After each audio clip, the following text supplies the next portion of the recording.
today, but that won't affect the ball game one bit because we are indoors here at the Alamo Dome. And now we'll send it down to the field to Andre Knott. Well, thank you, Matt. One of the lineup changes that you will see today is Jose Ramirez will not be at third. He's going to move over to second base. Now, he's moving over to second base because there's a chance he can start the season there with Jason getting his hurt.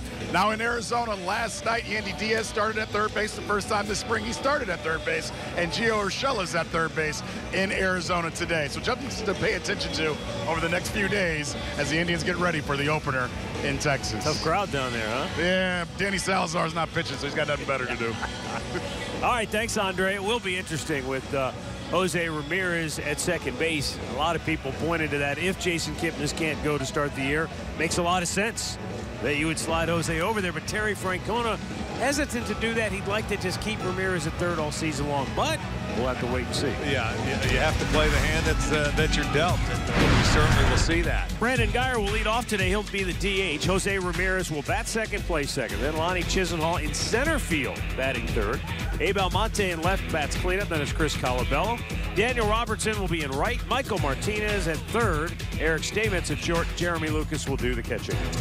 And Dylan Gee is on the mound for the Rangers. He signed in January this year. He spent last year with the Kansas City Royals and was sort of a swing guy. He made some starts, both pitched in the bullpen and as a starter. You see his numbers there, 14 starts for the Royals.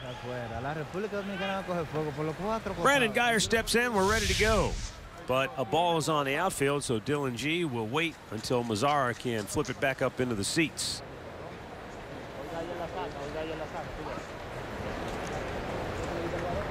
Now we're ready, the wine, and we're underway as a fastball is in there for strike one.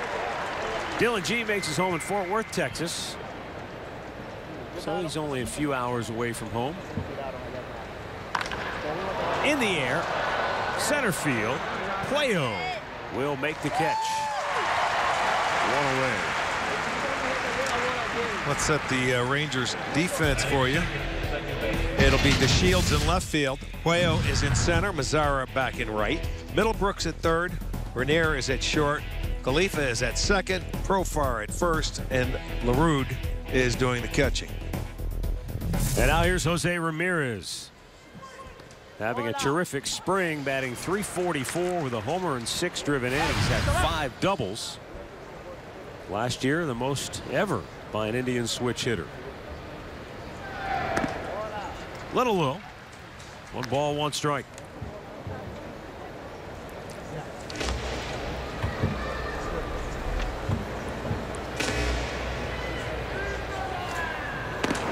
Good off-speed pitch. You can see Ramirez sitting fastball and just out in front of the off-speed changeup.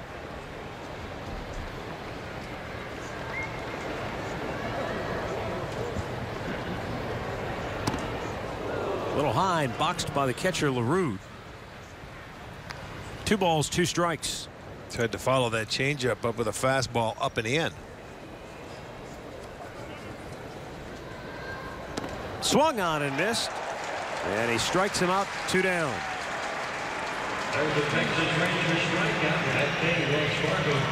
Today's umpire rotation looks like this. Travis Eggert has the plate. Adrian Johnson, John Tumpain, and Sean Barber will patrol the bases. Here is Lonnie Chisenhall. He started the offensive fireworks last night with a solo homer to right field, and that led to back-to-back first-inning homers for Cleveland. Up and away, ball 1.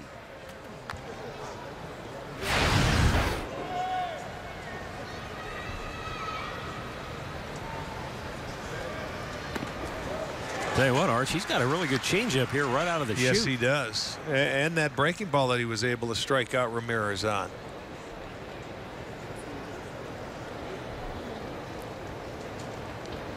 One ball, 1 strike. And he runs the fastball up near the letters, and it's 1-2. Well, elevate the fastball. That's a pitch that Lonnie's got to lay off because they have 3 men over on the right side of the infield for that shift. So you may see some off-speed pitches, but you have to lay off that heater. Down and in with a curveball, strikes him out. 3 up, 3 down, nothing across. The Rangers are coming to bat.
The Texas Rangers lineup this afternoon will feature Delino DeShields in the leadoff spot.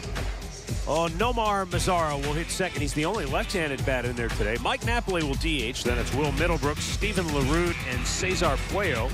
Doug Bernier, Isaiah Kiner Falifa, and Jeremy Profar batting ninth. And Mike Clevenger making the start today. It was supposed to be Carlos Carrasco's start, but he's missing this term.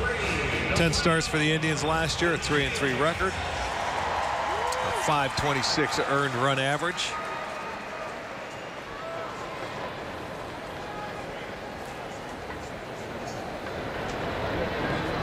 Delino DeShields was 0 for 1 last night, but he walked 3 times and scored a run for Texas. First pitch from Clevenger, high, ball 1.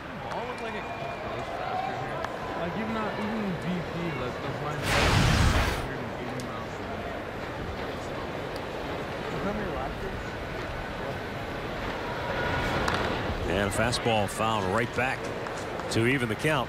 Indians winning last night here in San Antonio, but losing back home in Goodyear. So overall in the spring, the Tribe now stands at 10-11-1. Texas 6-13-1 on the year.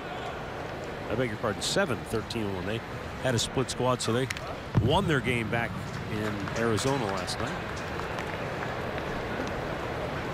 Yeah, you talk about the big league weekend for DeShields. This is his 4th time playing in this in San Antonio out of the 5 years that they have played it.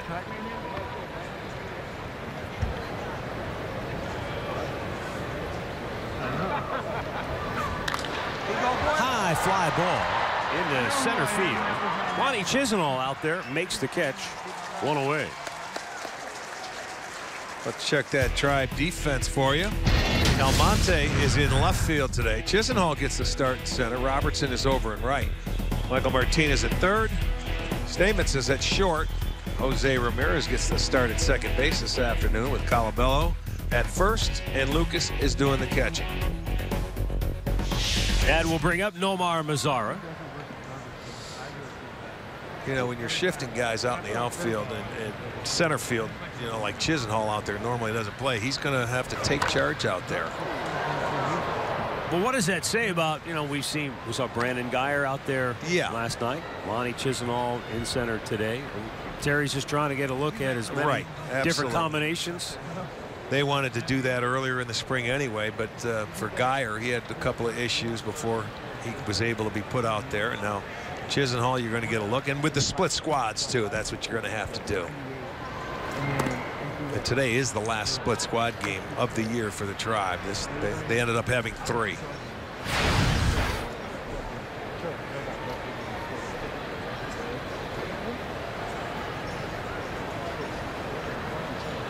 The 1-1 to Mazara, missed inside.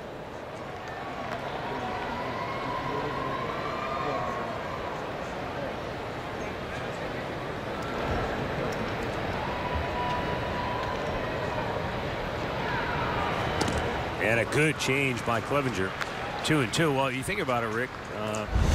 2 weeks from yesterday will be the last spring training game for the Indians before they head to Arlington to get ready to open the regular season.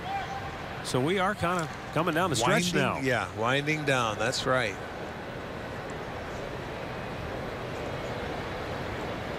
Now the 2-2. Golf to center. Lonnie racing back on the track, pulling it down. Yeah, it's funny. We talked about it last night. Geyer goes out there, gets a chance, and what happens? Chisenhall gets a start. The first 2 balls are hit to him. So go figure. That's the way it goes. So Mike Clevenger, something will follow today. The secondary pitches, Archer. We've already seen a good changeup from Mike. He needs to have a really good arsenal of secondary pitches to go along with his fastball, even though fastball command still will be paramount for his success. And as we've already talked about, center field options. Yes, indeed. But Chisenhall getting an opportunity the first 2 times. And, you know, when you're out there in a position like that, you want to get a couple balls hit to you so you can feel comfortable and just to get a read off the bat and everything.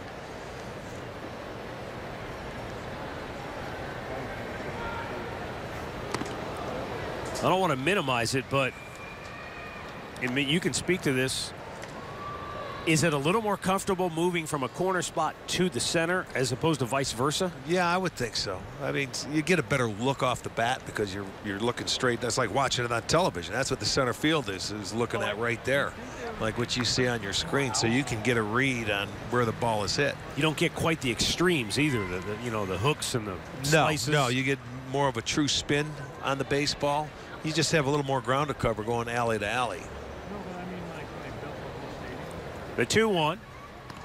And the other thing that we've seen from time to time, sometimes the hardest ball for a center fielder to judge is the one hit right at him. Yeah, the line drive right at you. That one that was just hit, that Mazzara hit, good play, but it was to his left where he could go over there and get a read on it. If that ball's straight at you, it's much tougher. Down and in, ball 4. So Mike Napoli draws a 2-out walk, and it will bring up Will Middlebrooks.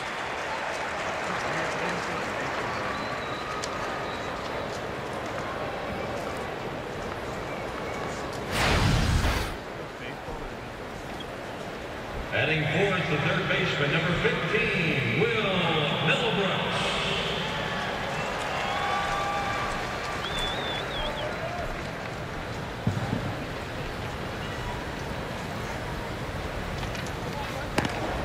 Just missed inside. Oh, really?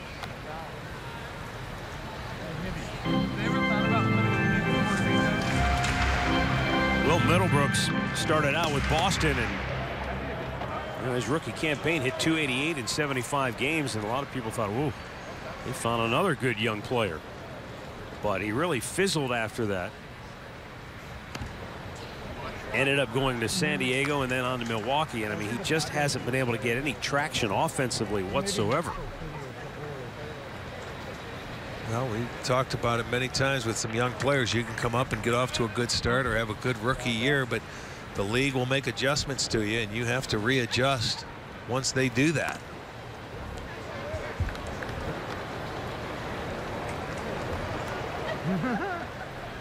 Middlebrooks in his second year with Boston hit .227, down from .288 in 94 games. Then the following year in 63 games hit .191. Hit .212 with San Diego in 2015, 83 games. That'll even the count. Last year, he got just a handful of games with Milwaukee, so you can't really count those numbers as very meaningful. He was 3 for 27 overall, but it's just been an offensive spiral for him that he hasn't been able to correct. Runner at first, 2 down on the 2-2 pitch. And he stays alive. Not too bad.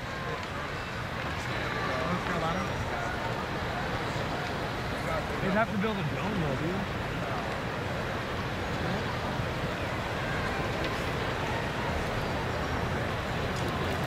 Nary a sound in this Alamo Dome here. Yeah, it is awfully quiet. Normally you hear music and things playing, and it is quiet. In there, that's full what I was. count. Napoli down to second. He is out at second base thanks to a nifty tag by Jose Ramirez. Jeremy Lucas got rid of it quickly, but watch a nice job by Ramirez to apply the tag on the back end and retire Napoli to end the inning.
Indians baseball is back in 2017 with the MLB.com at bat on your smartphone or tablet.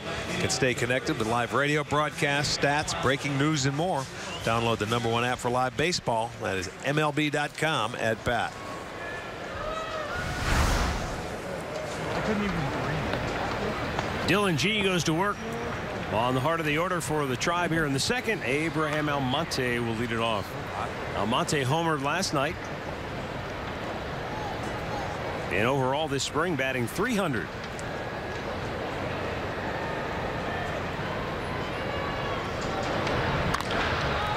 In the air, left field, out goes Bernier. Called off. And DeShields makes the catch. One away. All right, so before the ball game, they had a hot dog eating contest here. And this is just disturbing. I don't even know what to say. So the winner today goes to Nathan's, right? Isn't that July? Oh, there's your winner. I've covered a lot of competitions in my life. I will never cover that one again. Andre, this how many did you eat, Andre? 0. They consider this a sport, competitive eating, huh? Matter of fact, the winner that you saw on the left will be in Coney Island for the 4th of July competing with 5 others. They have regionals. Like, this is a serious business. That ball smoked. Center field. It'll get down for a base hit. And Chris Colabello has the Indians' first knock of the afternoon. One guy didn't look like it was going down too easy. There are your winners. Oh, you have a male and a female winner, I see. Very good. You know, a lot of times you watch these things, and it's not somebody that you would physically look at and say, oh, there, that guy's going to eat a lot of hot dogs. Yeah. It's usually some little guy. Well, the other thing is they dip the bread in the water and just you just don't want to see it. It was something else. Yeah. I read where some of these guys will practice, mind you, eating like 60 hot dogs 3 times a week. That's kidding me? And they drink live gallons, to tell about it? They drink gallons of water to stretch their stomach out. Right. There's no way long term this can be good for you. No. Well, the winner had 22 hot dogs in 10 minutes, and it looked like they were coming out of his nose. So hot dogs and bun included. You got to eat the bun as well. Huh? Eat is not real. I don't think they're eating anything. No, you're right. That ball hit the left. On the run, DeShields into the gap, makes the catch. A long fly ball out. And Robertson back to the dugout.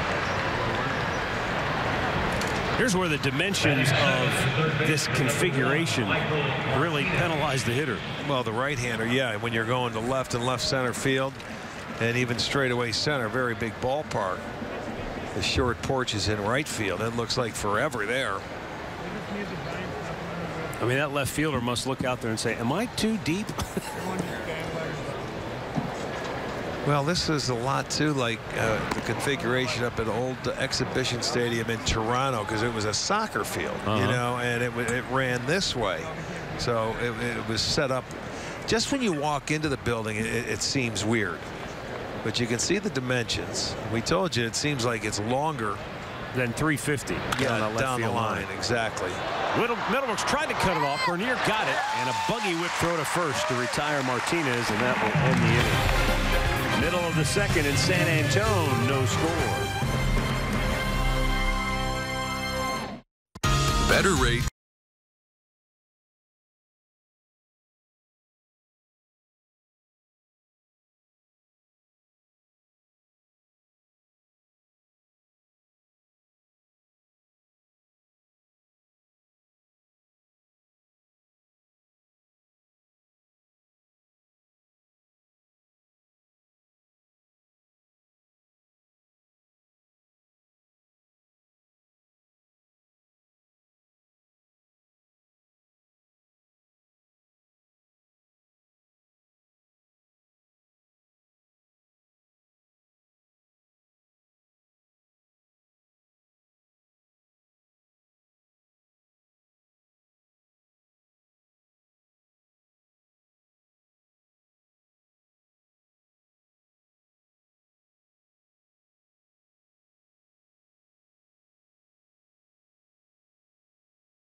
Now, the $13 district ticket presented by Sports Time Ohio is a standing room only ticket that includes your first drink. Come on out, grab some friends, and catch the game from the corner of the left field drink rails. District tickets only available online. Just go to Indians.com to get the details. Mike Clevenger goes back to work here in inning number 2. He's got Will Middlebrook, Stephen LaRue, and Cesar Puello due up. Middlebrooks was at the plate when Mike Napoli, what he did so well for the Indians last year, you read that ball that is in the dirt and try to get in scoring position. He tried, but Lucas was able to fire him out at second base to end the inning. Still, it's a good read.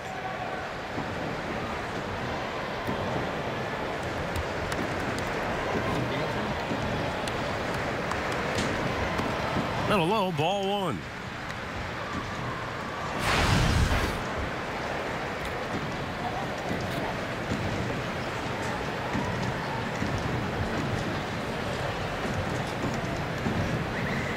And off the plate. 2 balls, no strikes.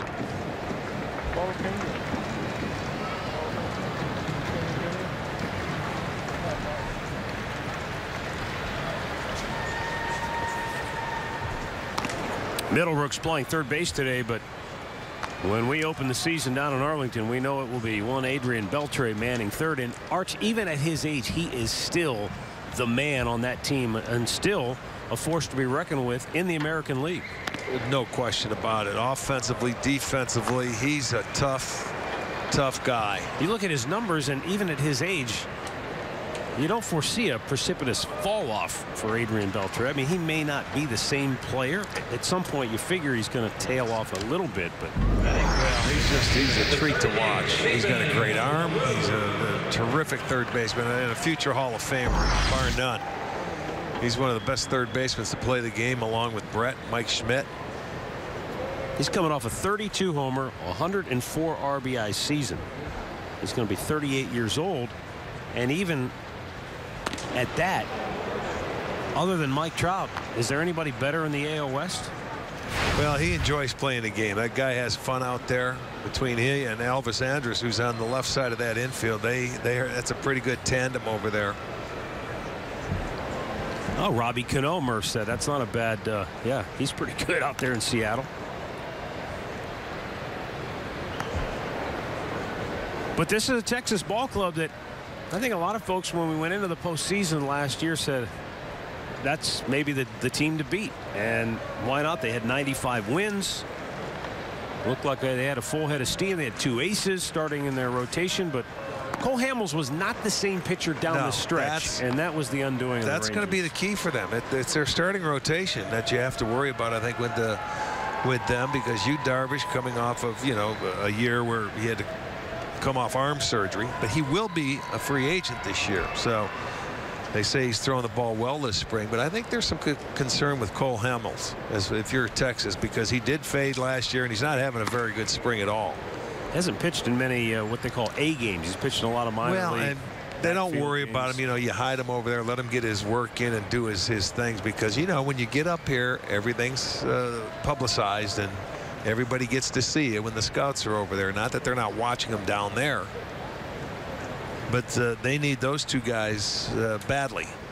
Will Middlebrooks at first after the leadoff walk, and Stephen LaRue down on the count, takes inside. It's 2-2.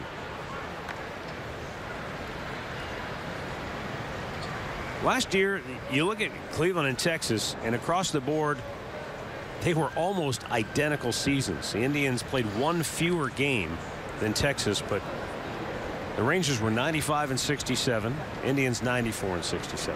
Both teams were 53-28 at home. The Indians were 41-39 on the road. Texas 42-39 away from home.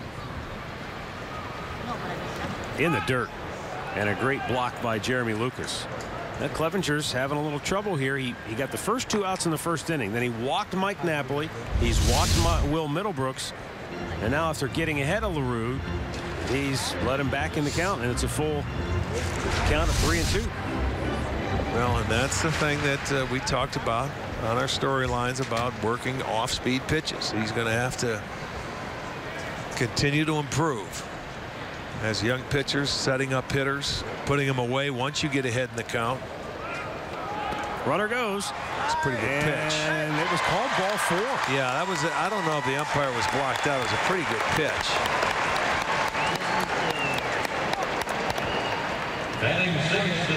Let's see what happens back there. That's a strike. From our angle right there, that looked like a pretty good pitch. It was called a ball. I don't know if it was down. I don't think it was down. If anything, it might have been in a little bit from our camera angle, but it looked like a pretty decent pitch. Instead, back-to-back walks have the Rangers set up, and that's 3 straight walked by Clevenger if you're going back to the end of the first inning. Now Cesar Puello.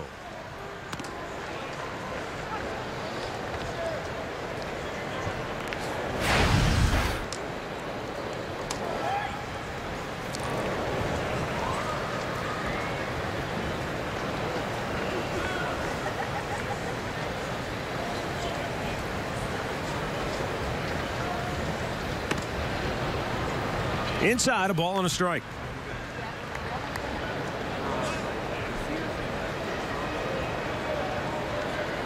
Normally, too, when you get into the season and you're facing this Ranger team, and I know it's split squad, there's a lot of minor leaguers in this game, you do not want to walk many of their hitters because they can do a lot of damage.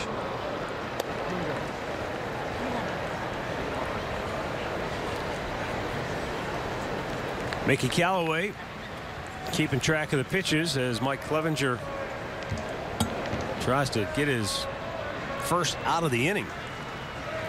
26-year-old right-hander made his big league debut last season.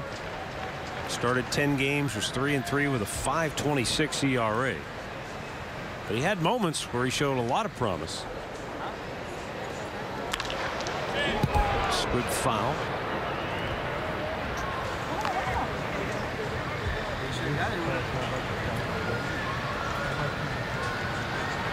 Mike Clevenger didn't suffer his first loss in the minor leagues last year until his 15th start. That was in July. That's a pretty good run. Now, he did have a couple of stints with the big league club mixed in there, so he was pitching in Cleveland and then would go back.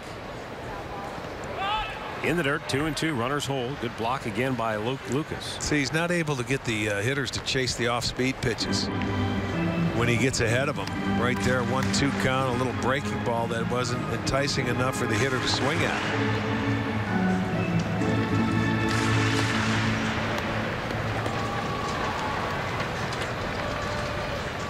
Well, he averaged almost 9 strikeouts per 9 innings last year, but he also walked almost 5 batters. That's per 9 the innings. bottom line when you get to the big leagues, the walks.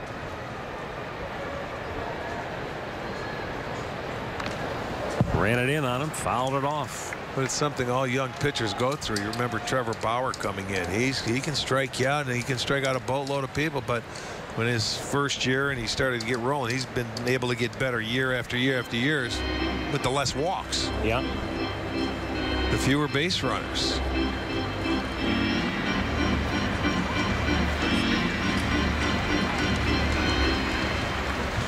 When Clevenger's slider is on, could be his swing and miss pitch. But right now they're falling off a lot of his fastballs.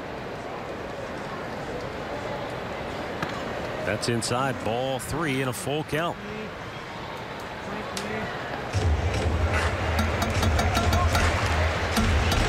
Doug Bernier waits on deck.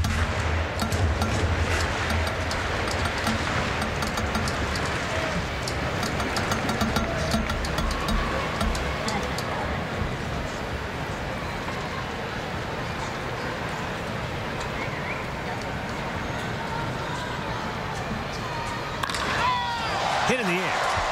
Deep center. Back is Lonnie at the wall. Goodbye. And so the walks really hurt as Puello makes it a 3-run homer. And the Rangers strike first and take the lead.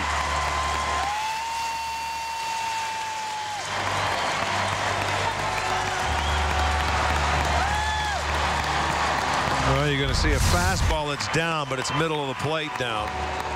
And he slices it the other way. And, you know, the short porch. Normally, probably an out, but you can see Chisenhall got back to the wall and comes back.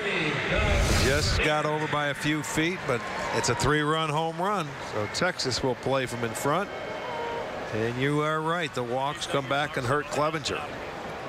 Doug Bernier struck out all 3 times he came to bat last night.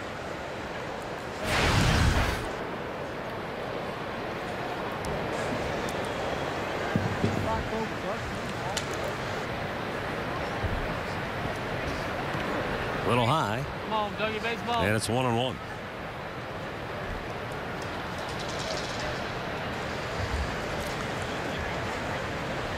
I just get a kick of looking at that so-called Texas dugout.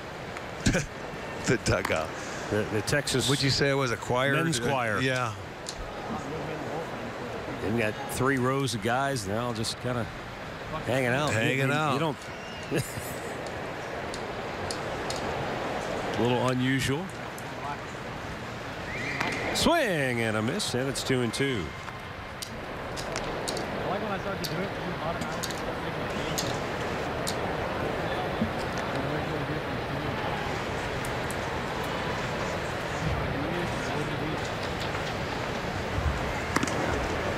Missed in again. Full count. Just nothing consistently for strikes today. No, fastball, he can't put it where he wants to, so Kyle Crockett's up and getting loose. He's going deep to a lot of hitters. He was able to get the first 2 guys and then 3 straight walks, even though he got out of the first inning because Napoli tried to go in the ball in the dirt. They threw him out at second base, but then came back and walked the first 2, then the home run, and now another full count. Or, excuse me, 2-2. No, it's 3-2.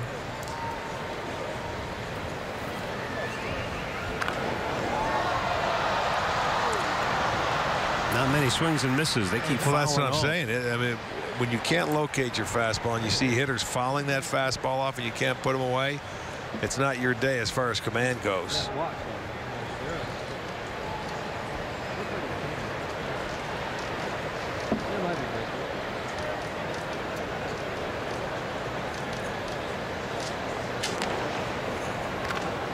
And another foul back.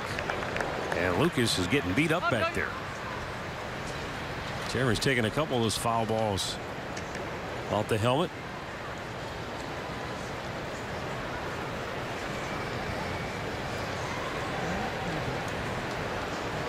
Texas out to a 3-0 lead on that home run by Puello. We're in the bottom of the second. And it's been a long inning already for Clevenger. And he's walked his 4th batter of the game. 3 all here in the second inning.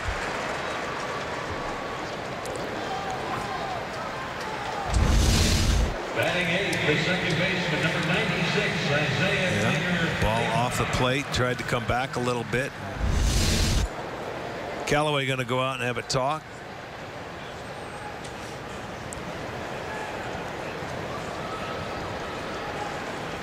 Kyle Crockett continues to get loose. There's Steve Carsey in the Indians bullpen.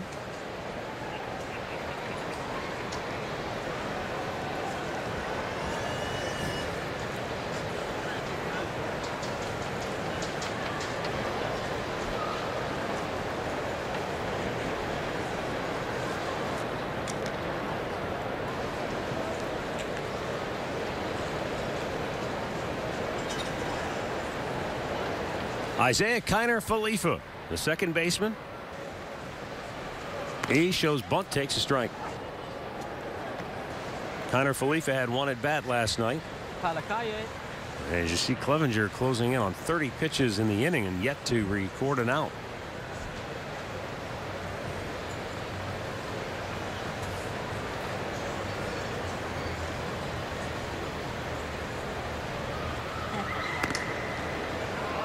And it's 0-2.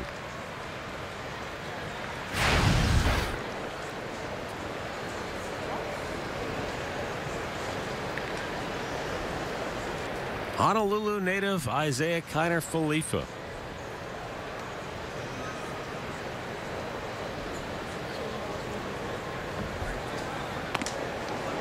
Strikes him out, 1 away. No tricks there. Callaway comes out to the mound and probably said, hey, and now he's done, because out comes Tito. He just threw 3 fastballs right there by him, and it wasn't trying to put it on the outside corner. It was down the middle, but his day is over with. 50 pitches for Mike Clevenger, but too many walks spell the end of his afternoon in San Antonio. Kyle Crockett is coming on when we come back.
The way Mike Clevenger had hoped they would here this afternoon, but 3 walks in the inning. He's out. Kyle Crockett is in. Pitched in 29 games last year. And for Kyle Crockett, you know, you can make the same case that his problems are similar to what Mike Clevenger's are, and that is the walks and staying aggressive and attacking the hitters. A lot of the young pitchers that came up throughout the course of the year and towards the end, if they had any issues, it's a matter of being aggressive and throwing strikes. And you're right, when you're on the verge of walking 4 or more guys per 9 innings, that's not going to hold true. Not a good way to come up. You have to be aggressive.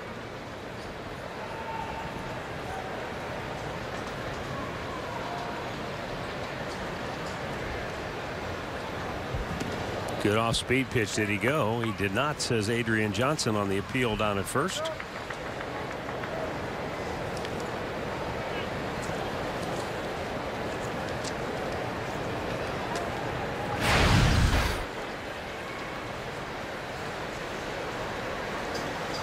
Jeremy Profar, 3 for 8 on the spring when he's had opportunities to play in big league spring training games. His brother Jurickson Profar had a very good WBC.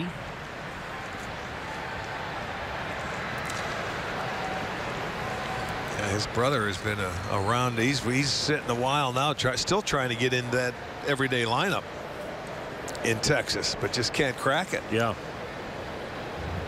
He's in the mix as far as that left field situation is concerned for the Rangers. Tell you what, Archie, if San Antonio were to ever get a major league team, they'd have to make a push to get Kyle Crockett.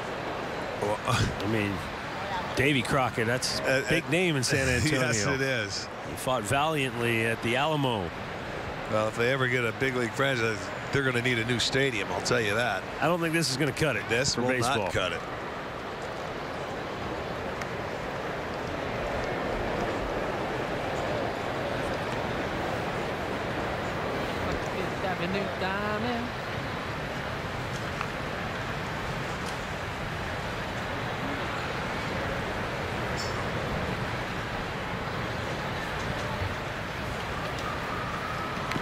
Swung on and missed. Crockett strikes him out. 2 down in the inning. Now batting, left fielder, Delino. Crockett goes down. They want it inside. He goes outside. It looked like it might have been a little off the plate, but you can see how Lucas extended that arm out there. He got the swing and the miss, and they get their second out.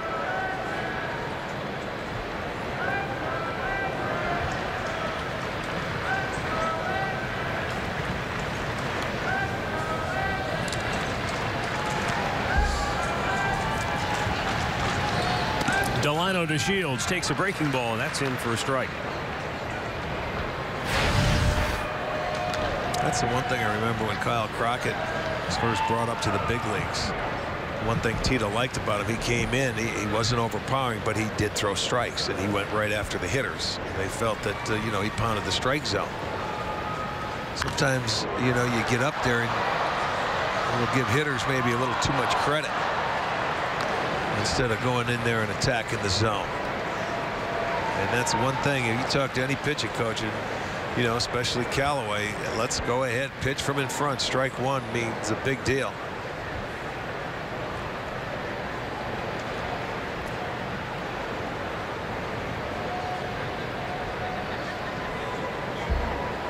Now the 0-2, and a toss to first chases Doug Bernier back to the bag.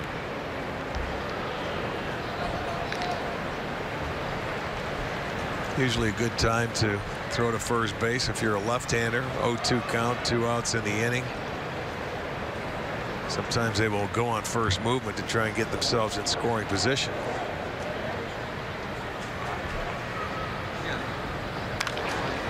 Back out of play.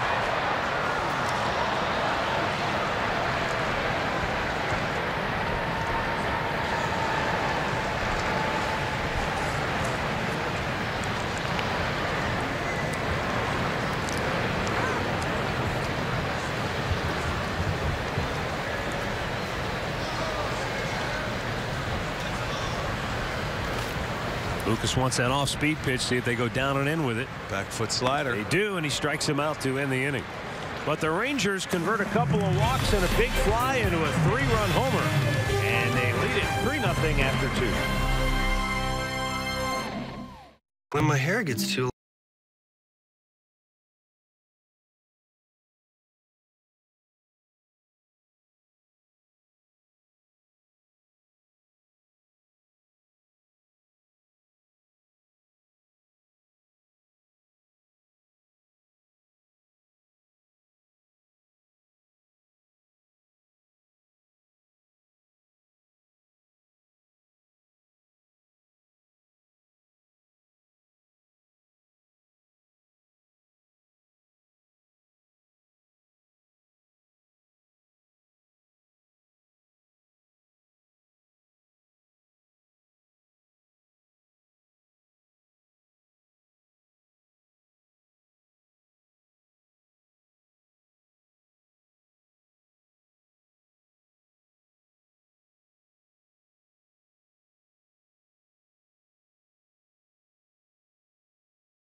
Margarita time, Arch.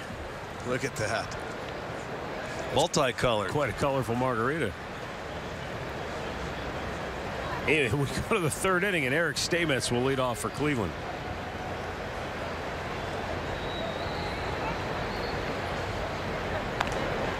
Pitch is high, ball 1 from Dylan G. Boy, yeah, spent a lot of time sitting around waiting in this last half inning. Sure did. Let's see if he comes out. He was throwing a lot of strikes first 2 innings. Allowed 1 hit. High. High fly ball through the girders in the roof. And our right fielder Mazzara stays with it for out number 1. Well, for those of you who have been following the WBC, and for those of you who have not, here's an update. Netherlands, Puerto Rico, and then the U.S. Dominican winner will take on Japan, and then Wednesday it's the championship game. Puerto Rico is undefeated. Look at you, Mr. WBC. Well, they got to the finals. What was it, the last time in 2013, I believe, and that's when the Dominican won it. Yeah, I think they got shut out by the Dominican 3-0, but 6-5 win over the U.S. yesterday, last night.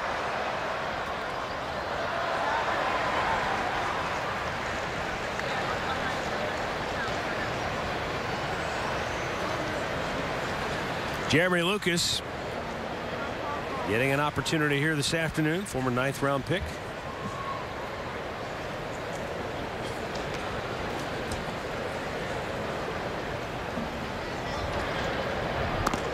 High, lays off.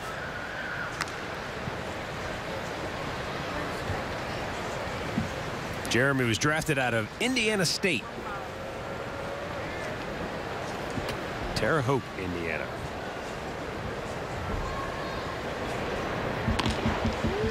Just missed outside. Spot right there, up kick.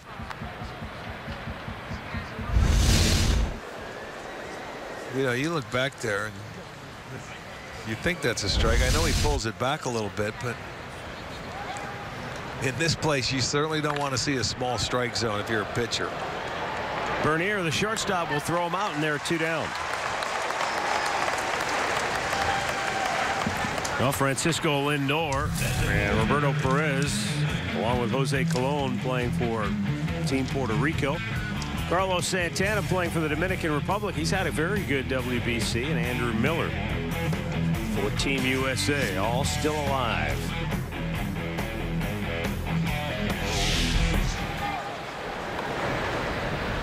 Yeah, it's tough for Roberto Perez to crack the lineup when you've got Yadier Molina sitting there in front of you. That is true. The 0-1.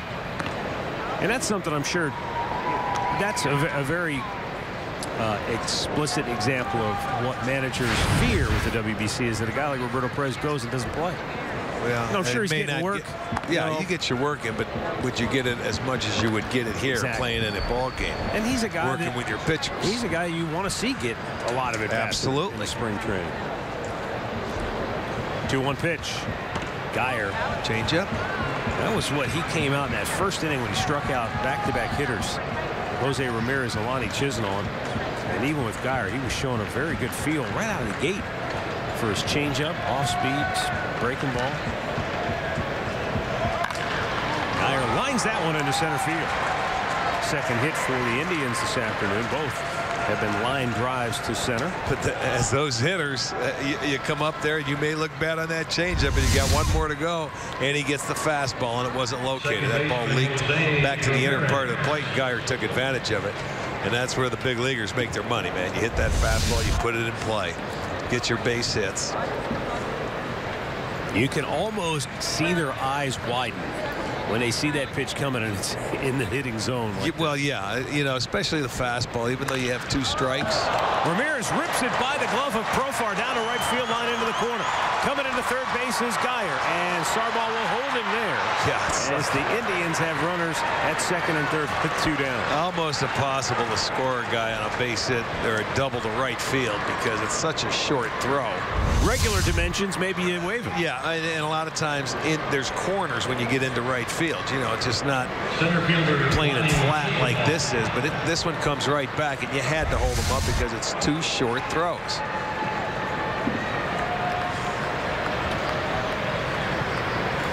Steve Buechele managing the Rangers. Jeff Bannister is back in Surprise.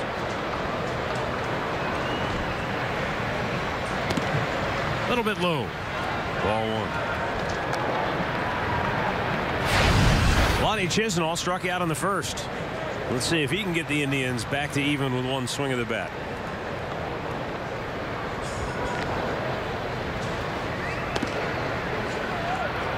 Wow, that looked like a pretty good pitch. Well, both of them were right there. It's a really small strike zone in this ballpark today for both sides.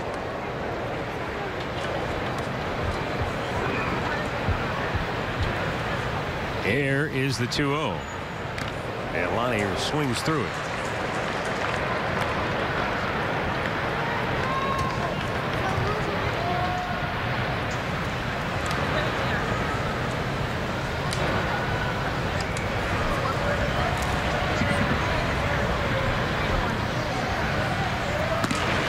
Up and away, 3-1. With first base open, should Lonnie Chisenhall walk, Abraham Almonte would be next.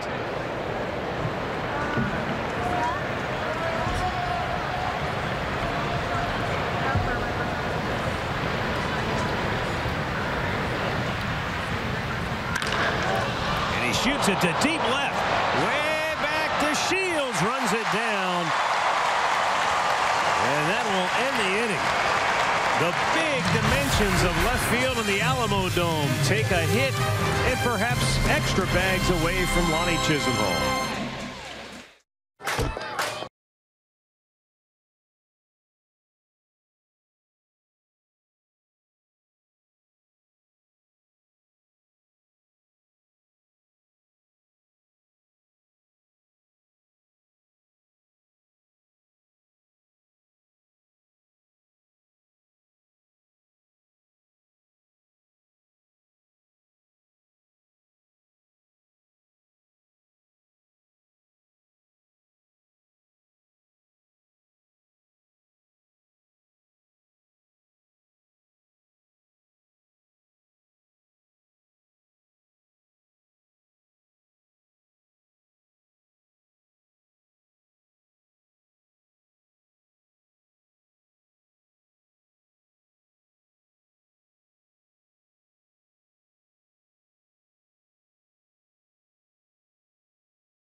Well, the best way to enjoy Indians baseball all summer is by becoming a season ticket holder.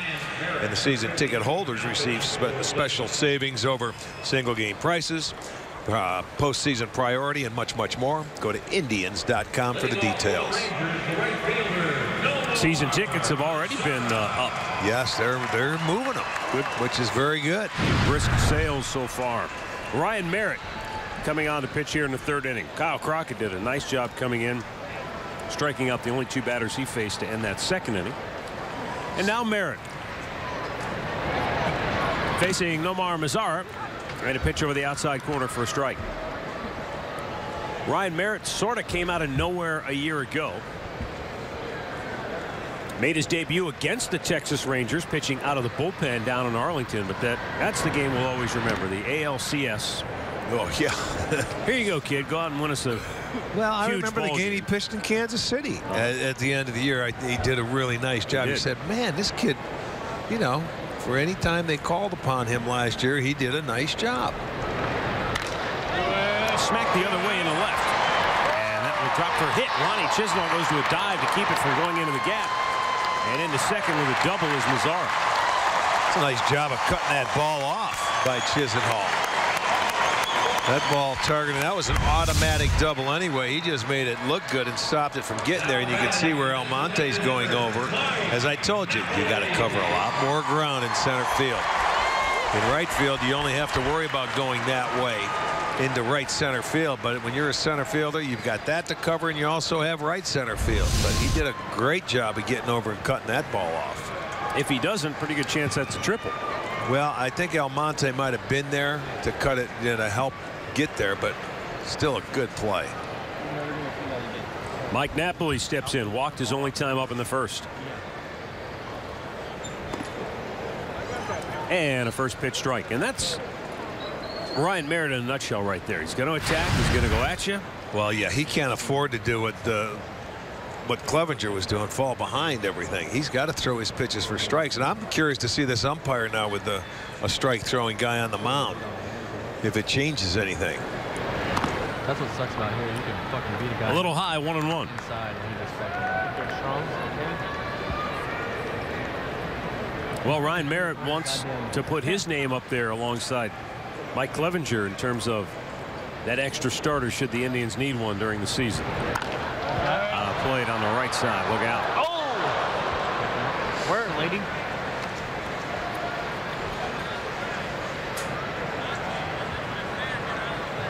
And, you know, Rick, the other thing with Ryan is, should the need arise, if the Indians are playing a team that has a left-handed lineup, or a guy you want to try to help neutralize some lefties. Well, this is a guy, I think he pitches good to lineups that try and hit the ball out of the ballpark like a Toronto. Free swinging lineups, that they want to hit the ball and they want to hit it out of the ballpark because he preys on their aggressiveness. Teams that'll be patient, they'll hit the ball where it's pitched, I think would give Merritt maybe a little more trouble. Seems like at Kansas City, for example. Oh, yes. Even though he pitched well against them last year. Well, you take into consideration they're in the division. If they see you a couple of times and they get to know what you have, they will make adjustments. And that was the first time he was able to pitch against them and did a nice job.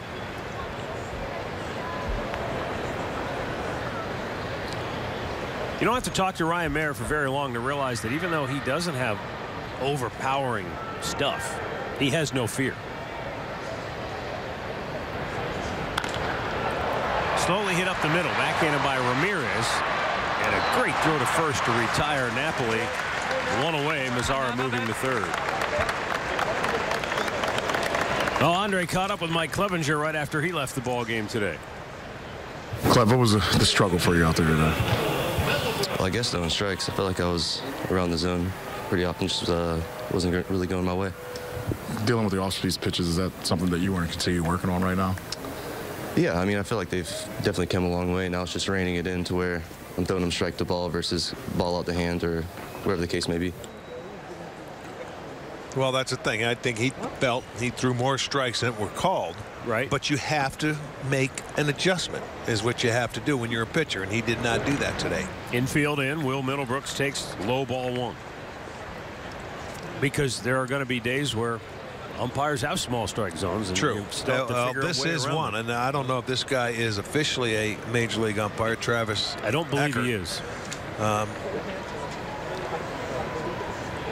But if he is, I hope we don't have him for a long time. It's a especially little low. on getaway day. 2-0, yeah, huh? I hear you. But as a player, whether you're a hitter or a pitcher, you have to make adjustments to what the zone is, and it's things you just have to do.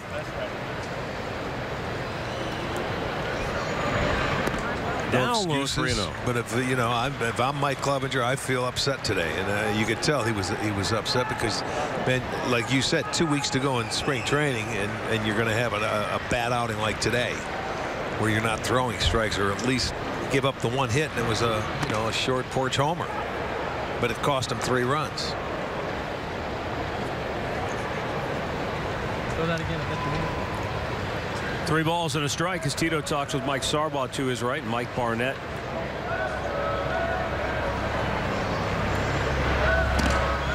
There's another strike called and a full count. And so the problem with a strike zone that gets small is that the hitters, they quickly adjust too, and now all of a sudden a call like that where you're saying, wait a minute, you just called that a ball, now it's a strike. Then you start getting guys on both sides to chirp at you. Yeah, consistency certainly helps.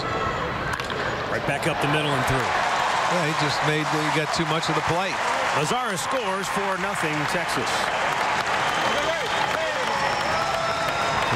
You're going to see it right down the middle. You're going to see a pitch they want inside, but the location of it's going to be middle. And when you're protecting with 2 strikes, you got a man on third base. He's not, you see, he was waiting. He just wants to get that run home, and he does a good job. Hits it right back up the middle, gets a base hit, and drives the runner in. It's a 4-0 game. And now Steven LaRue, the batter, walked and scored in the second. We're in the third, and Texas I feel like what you call it should be up 4.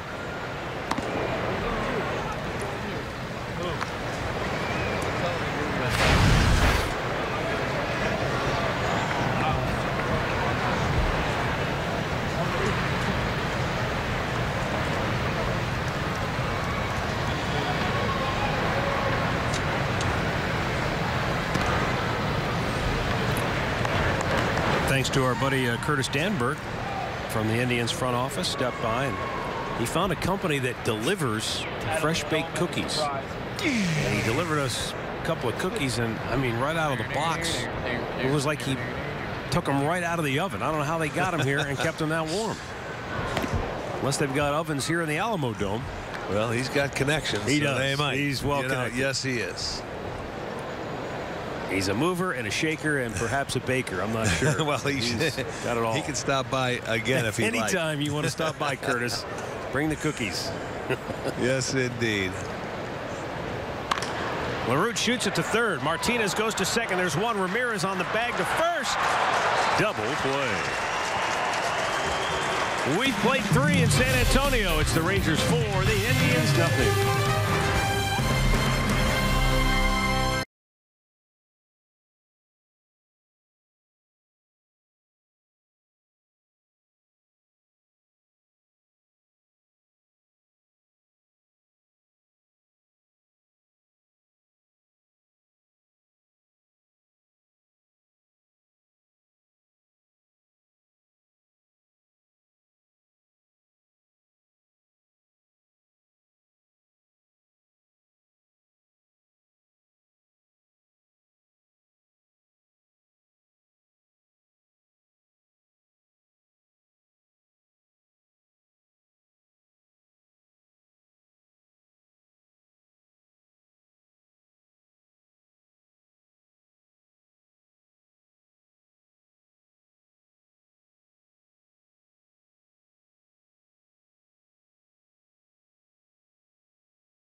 This guy's warming up in the Rangers bullpen. He might be coming on soon. Yes, he is. He's throwing a lot of strikes down there. He won a bag full of gifts.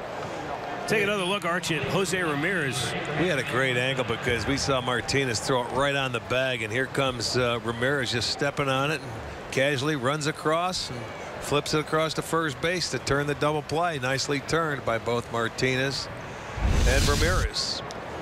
And Abraham Almonte will lead off for Cleveland here in the 4th. Fly to left is only time up.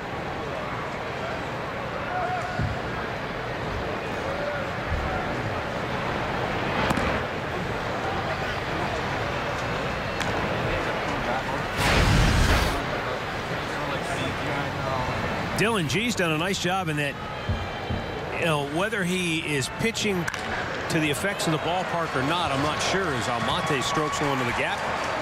And he's going to have to hold because the short dimensions, anywhere else that's an automatic double, but here it's a long single. That's only the 3rd ball he's allowed any Indians hitter to pull so far here today. Well, there you'll see he made a mistake there with that fastball, and he laced it into right center field. It was hit so hard by the time they get over there It's just an easy flip in, and he was just running first, and he says, I can't make it. And I don't think so. My point was, Arch, I don't know, is a pitcher pitched to the ballpark dimensions? It's a spring training game. You're still just trying to get your work in. Well, the changeup's been good. Off-speed pitches. He's thrown a lot of strikes. You know, he's been aggressive going at the hitters. Colabello shoots one, almost a carbon copy of Almonte's hit, except this one deadens against the wall, and he will go for two, and he is out at second base. And there you go. And he doesn't run as fast as Almonte. And that ball, it hit the wall and it deadened a little bit, and he was still thrown out. So got a little greedy, but they come in and they get the first out at second base on the single. And he's 2 for 2 now, Colabello. But you watch, this ball just deadens and it ricochets over to center field. So Puello comes up and makes a nice strong throw, and it was right on the bag. He was able to just reach out and get Colabello before it reaches the base. He needs to go to the Francisco Lindor School of Arms aren't quick enough to take it away. The old give and take. Yeah. So 1 on 1 out, and that runner at third base for Cleveland. A chance to get on the board now as Daniel Robertson bats. Fly to deep left for the only time up.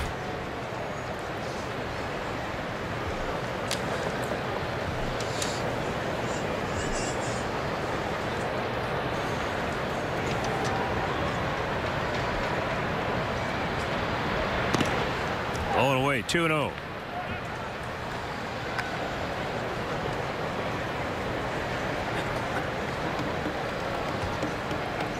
Where's T Wags at? Wags.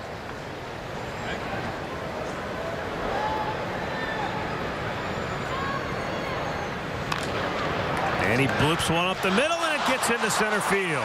Robertson delivers the Indians' first run of the game as Almonte scores from third. Okay, 3 straight hits for the Tribe. This ball just out of the reach, got in on him. That's why Almonte had to wait. Watch him. He freezes on the line drive, just like you were supposed to do. Gets into center field, so the Indians are on the board. Robertson lifted for a pinch runner. And I believe that's Greg Allen.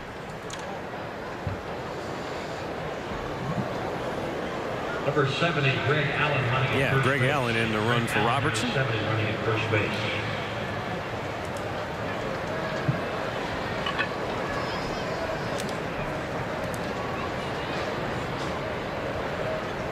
This could be fun.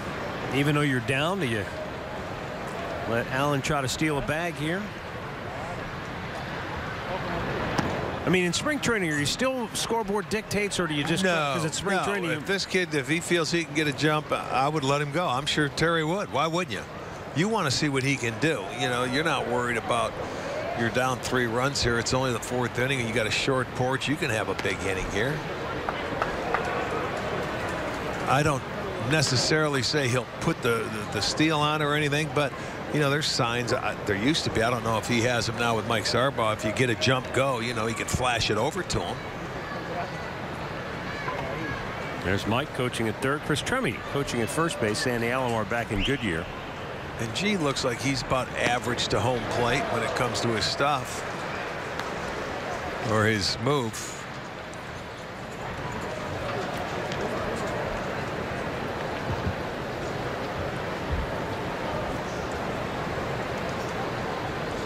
But usually, if you're playing on turf, you get that 1 foot on the grass or on the turf and the other in that dirt. That's a pretty good lead when you can do that. It looks like he's right at the edge of the cut.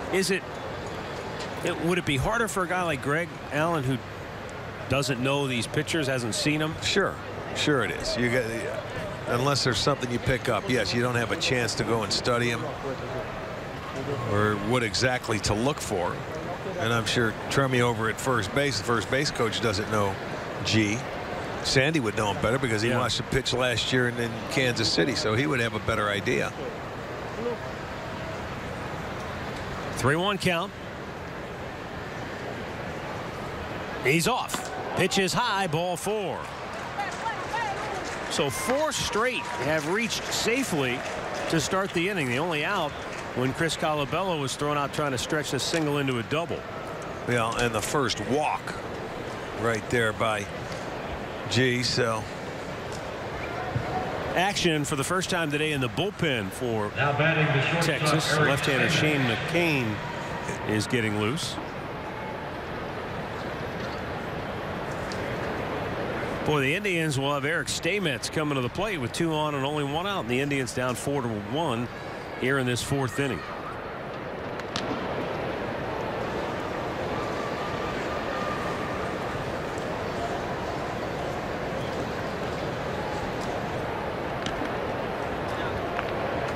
Stamets 0 for 2 last night, flied to right in the 3rd.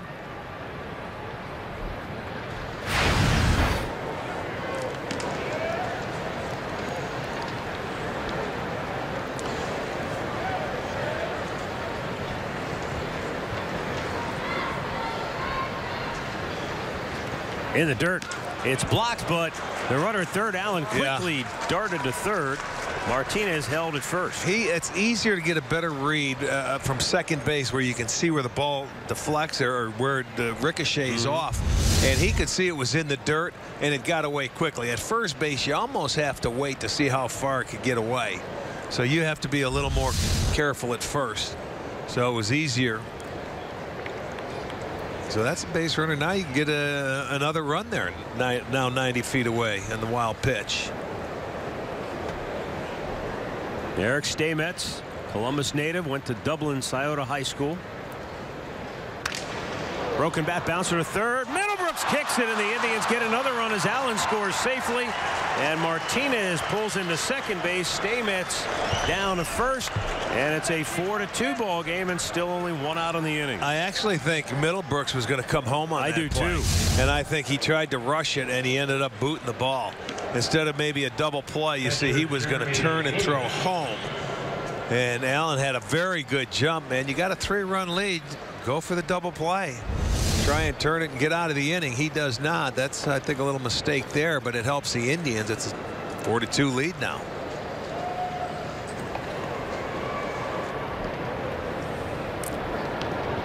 So Jeremy Lucas will bat.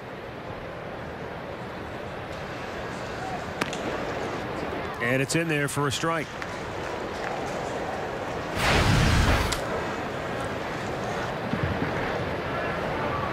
I would think that'll be a fielder's choice, an error, and an RBI for Stamets. Well, we'll see. Yeah, I would think so. Oh, hit him. Hit him, and the bases are loaded. Boy, oh boy, he's in trouble now. The Indians one swing. Come apart for him. That's what happens. You know, his first walk, you make an error, you hit a couple around, and you know, their opportunity now for a big inning. He tries to run this one inside and gets him on the right forearm. Indians in business. And Brandon Geyer will be the batter with the bases filled. The left-hander McCain appears to be ready in the Texas bullpen, but Steve Buechele will stay with Dylan G for now. Yeah, he's going to let him face Geyer, the right-hander, and then make a move because it won't matter. I would think this could probably very easily be his last hitter. I would agree. He's right at 51 pitches. Down on the dirt. Nice take by Geyer.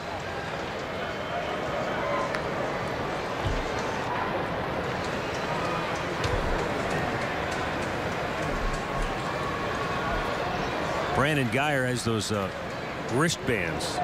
You'll notice they've got a player's likeness on them. Good take on the changeup. It's not his likeness, though.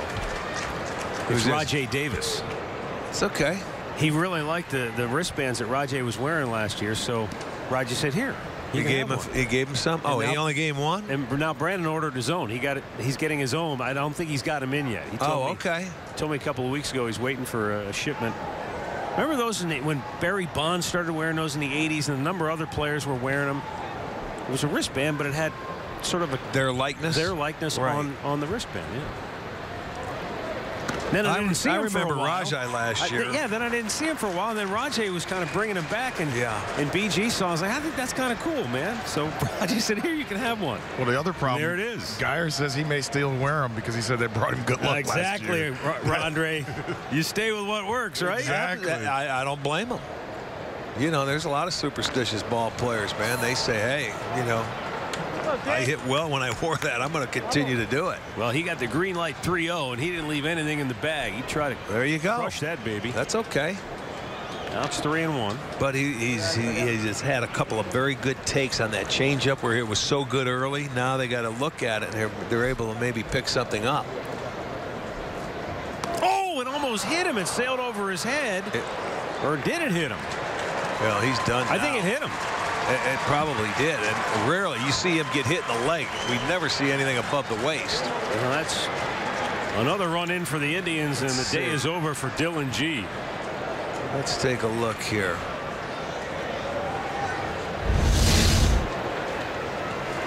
Oh, it was behind him. So, no, It didn't hit him, or we would have heard something. But look at, he had to duck out of the way. That was a headshot. So a bases loaded walk makes it a one-run game. Dylan G, his day is over. We've got a timeout in San Antonio.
Well, it's a 4-3 game. Indians have the bases loaded, one out. And the new pitcher is left-hander Shane McCain. He's 25 years old, out of Fort Pierce, Florida. Pitched at A-ball. Coming into a bases loaded situation, facing a tough hitter. And Jose Ramirez takes inside, ball one.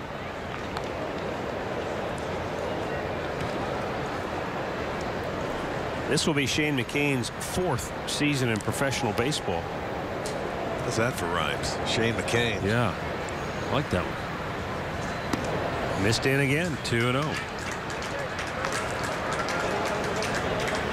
Looks like just right out of the gate could be tough on left-handed hitters with that sidearm delivery, and he comes at you from the extreme first base side of the rubber.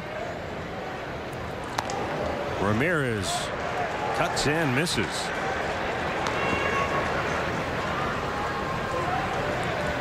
Indians have scored 3, but with the bags loaded, a chance to really put a big crooked number on the board now.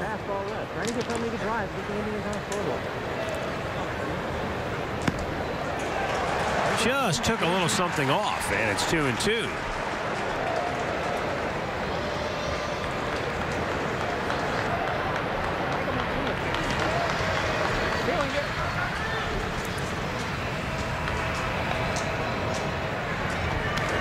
Up and away, full count. Man, oh man, oh man.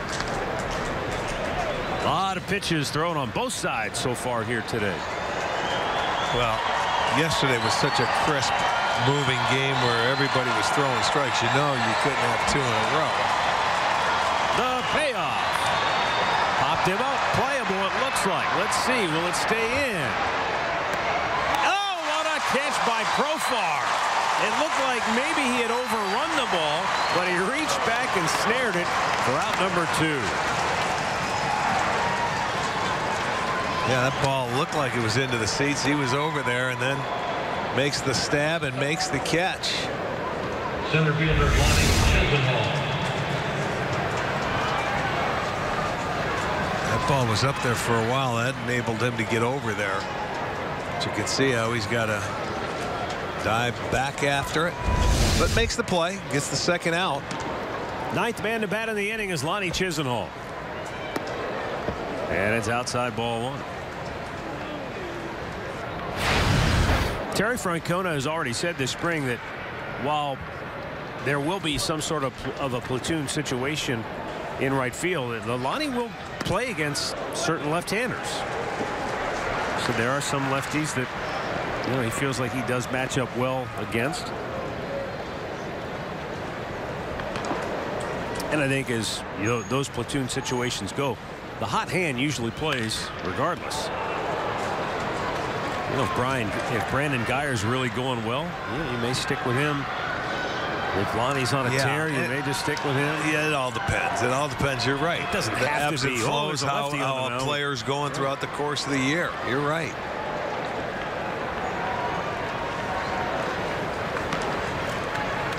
One ball and 2 strikes. And he strikes him out to end the inning. Tribe leaves them loaded, but they do score 3, and it's a 1-run game, middle of the 4th.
Tomorrow on Fox, it's the Monster Energy NASCAR Cup Series back in Arizona. Not far from Goodyear Ballpark. This desert track has been Kevin Harvick's personal playground, but a field of elites looking to claim the checkered flag.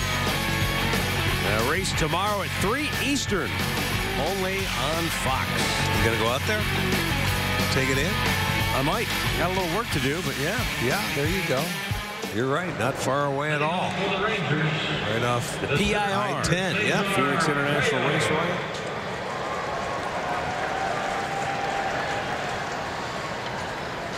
Cesar Puello will lead off.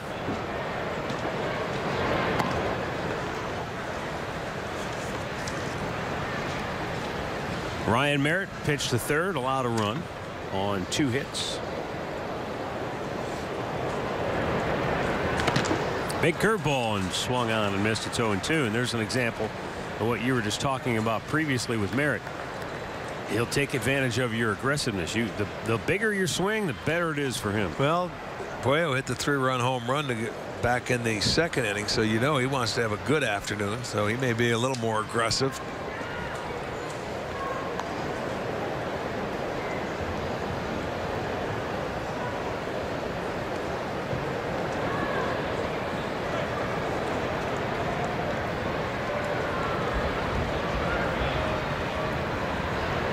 Swung on and missed. He strikes him out. First K for Merritt, one down on the fourth.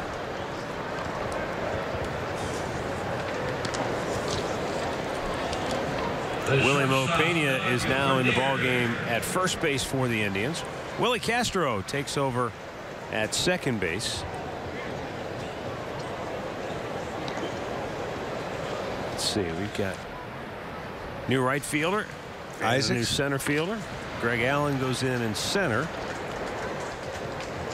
And Todd Isaacs is now in right field. Okay.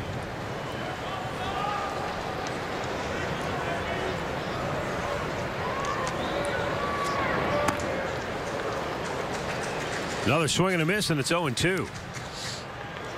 That's a pitch that's very effective for Ryan, is that fastball inside the right-handed hitters, because then that can loosen up that outside part of the plate for off-speed pitches.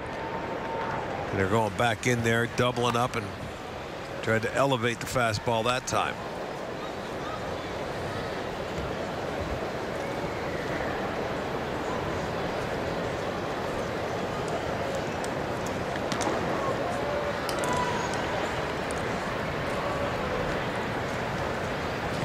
Bounced one. Couldn't get him to chase.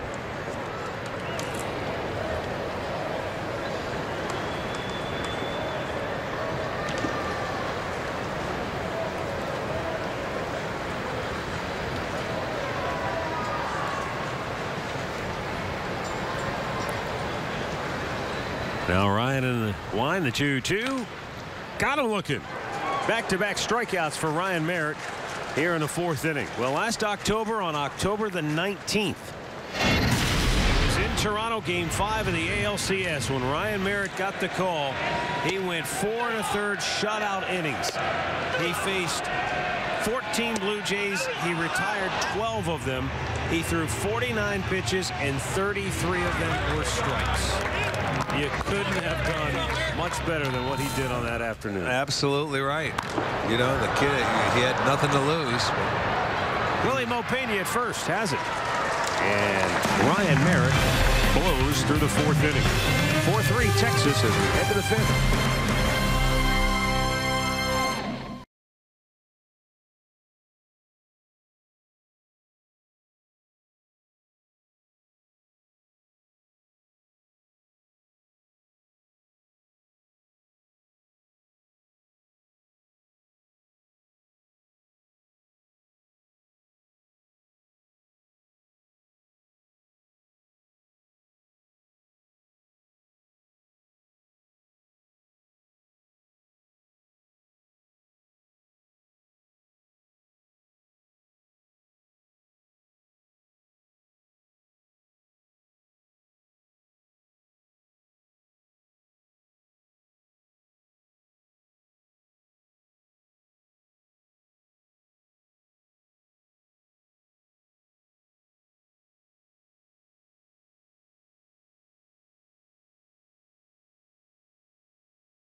Fifth inning, and Alan Webster on the pitch for Texas. Last year with Arizona, pitched a handful of games. I should say 2 years ago he pitched with Arizona. Last year he was in Korea. Ladies and gentlemen, your attention, please, for the Rangers. He'll face Abraham Almonte, Willie Mo Pena, and Greg Allen in the fifth. Morgan now at third. Number 83, Luke Pinward now at right field. Pinward now at right. Now pitching for the Rangers, number 55, Alan Webster. Alan Webster, number 55, now pitching for the Rangers. Webster originally drafted by the Dodgers back in '08. He went to the Red Sox in that trade that sent Crawford and Gonzalez from coast to coast.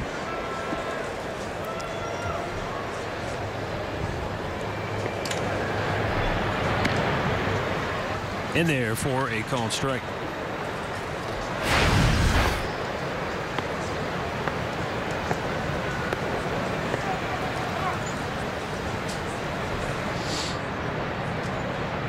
When you look at the American League West, anybody challenge Texas this year in your mind, or you think they kind of run away with it? Well, Seattle can be interesting. Seattle was 86 and 76 a year ago. And they made they continued to make moves. He doesn't slow down out there in Seattle. You know, Houston. What about Houston? Yeah. I mean, if Keuchel comes back and pitches well, yeah, that Houston ball club. I like them. They've got a nice team. You know, so I think those two teams, yes, they could certainly challenge Texas, in my opinion, depending on if Texas's starting rotation doesn't pan out the way it should. Yeah. I'm telling you, one of those two teams could very easily overtake them.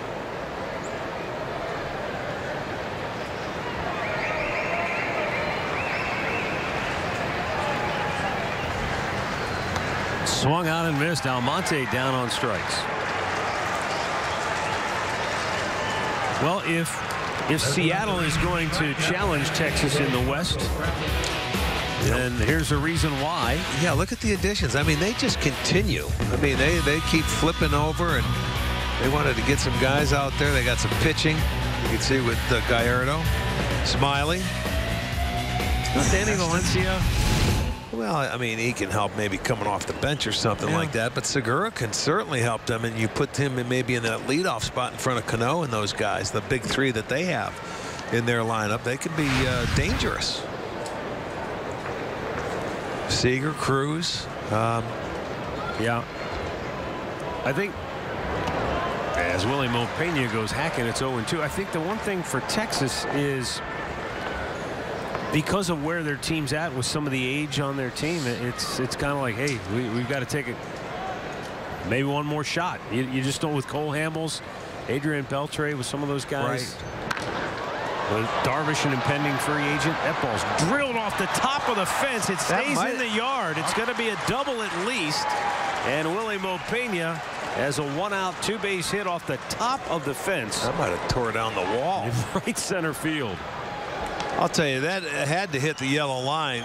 It hit the yellow line, but I think it just kicked to the left. The outfielder was going to play it, and hopefully it comes off. But I mean, that ball got out in a hurry, and that was right at the tip of the yellow line. Right at the top of the baggie. Yeah. Could have very easily went over, but that ball was smoked. Well, that's been Willie Mo Pena's MO his whole career. I mean, when he barrels one up, he'll sting it. They'll go a long way. Greg Allen now. Tying run in scoring position. He slaps it foul the other way.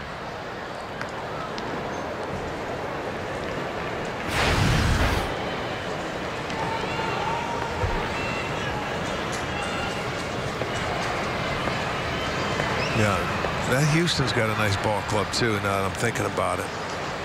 We're going to show some of their offseason moves here in a moment as Allen takes first strike. You know, they went out and got a catcher, McCann. Yep.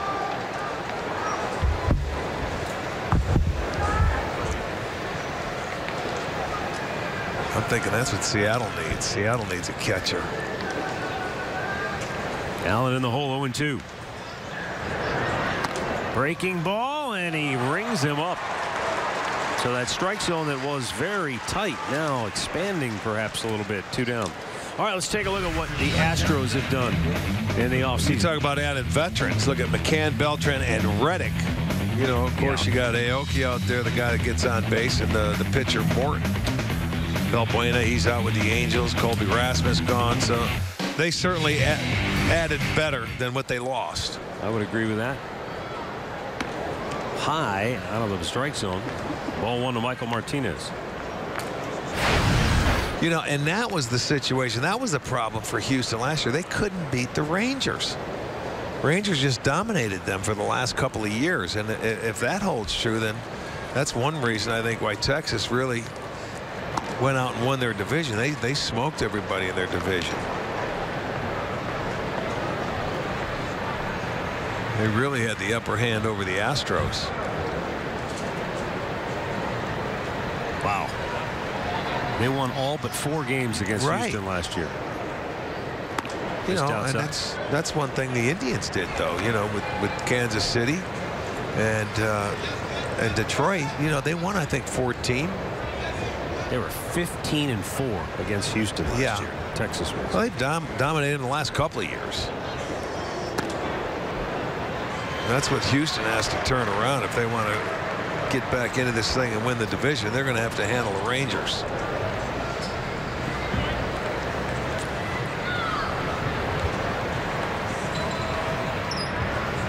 How did they do against Seattle? Any idea? I'll tell you in a second. Here is.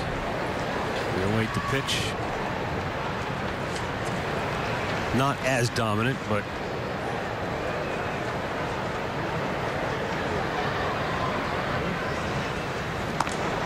Martinez draws a walk. Second walk for Michael. They were 12-7 against Seattle last year, but 7-2 at home against them. They won 7 out of 9. Okay. Hey, get your sports day started on the ice tomorrow when the playoff-bound Columbus Blue Jackets take on the Devils. Blue Jackets Live gets the day started at 12:30. Puck drops at 1 on Fox Sports Ohio and streaming live on Fox Sports Go.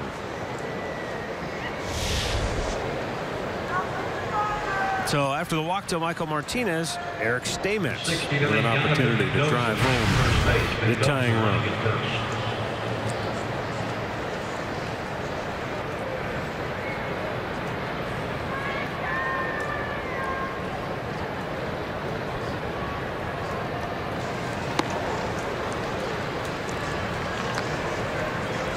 You know, the team they had trouble with last year was the Oakland A's. They were only 10-9 against Oakland last year. Well, as you well know, everybody can move up. Yes, indeed, everybody will. Willie Mo Pena goes to third. Michael Martinez to second. And now a base hit could give the Indians the lead.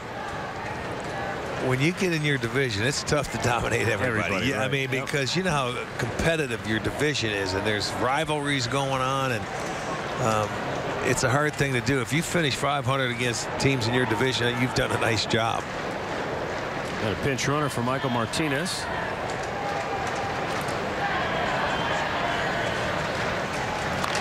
Stamets bangs it slowly to third. Scooped, and the throw is on the money.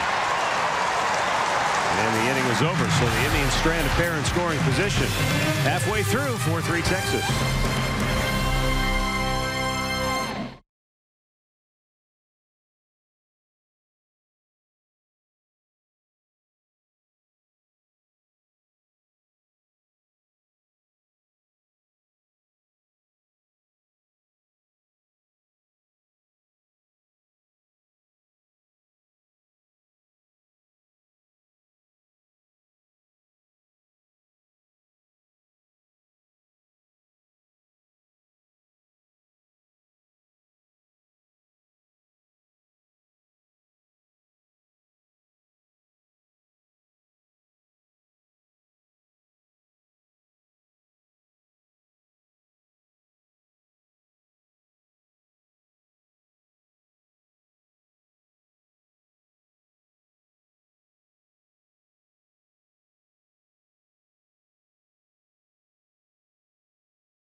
Well, a host of changes for the Indians, actually for both teams, as we head to the bottom of the 5th inning. Defensively now for Cleveland, Jonathan Mendoza is at third base.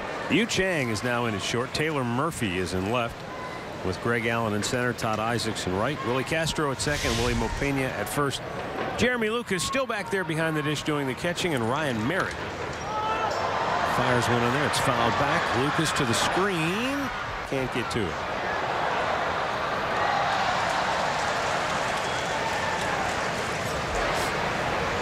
Not only are the dimensions unusual for the players today and last night, but for us as well. We're actually perched behind third base down the left field line, which is an unusual angle for us to view and call a baseball game from. Normally we're somewhere in the vicinity of behind home plate, but normally we like to be around the infield. This is just a little unusual. There is one thing I do like about this park. That's the netting that they have up. Yeah. And you know, there would have been a couple balls hit our way that we weren't paying attention. We had a chance to take one in the noggin. Drilled to center, and Greg Allen makes a nice running catch. Jump on that ball. Sure did get a good break on it. Yeah, the fans are well protected between third and first base here because of that netting. Here's that one ball that's in on you, and you know, he took that one step and then wanted to make sure that it was not hit that hard, and then he has good closing speed.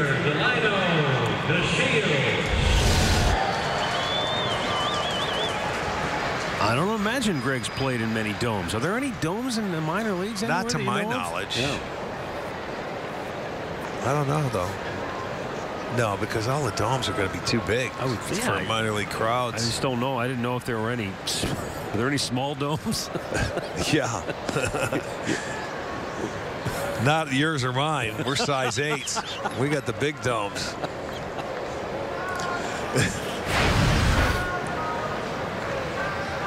Delino DeShields. Almost got kneecapped by that pitch. Yeah, the only small dome I remember used to be down in Winter Haven. It was looked like the orange dome. Yeah, that's right. That was right outside the complex there. You know, they tore that down. Yeah, well, should have. After spending what 16 years down in Winter Haven. I remember when after we were there a couple of years, they painted that thing white and put the stitches on it, looked like a baseball. Baseball, right.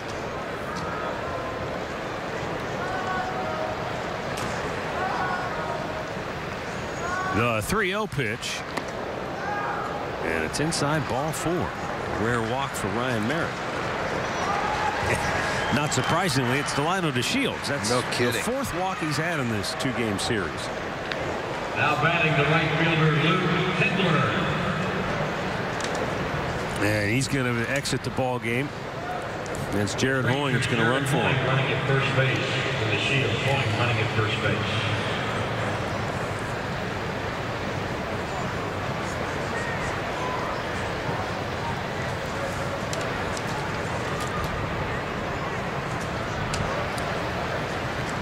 Nomar Mazara, I think, is still in the game. Is it?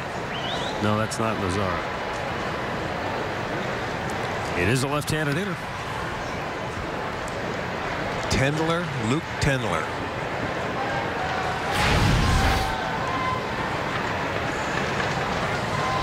All right, you say so. Luke Tendler, number 83.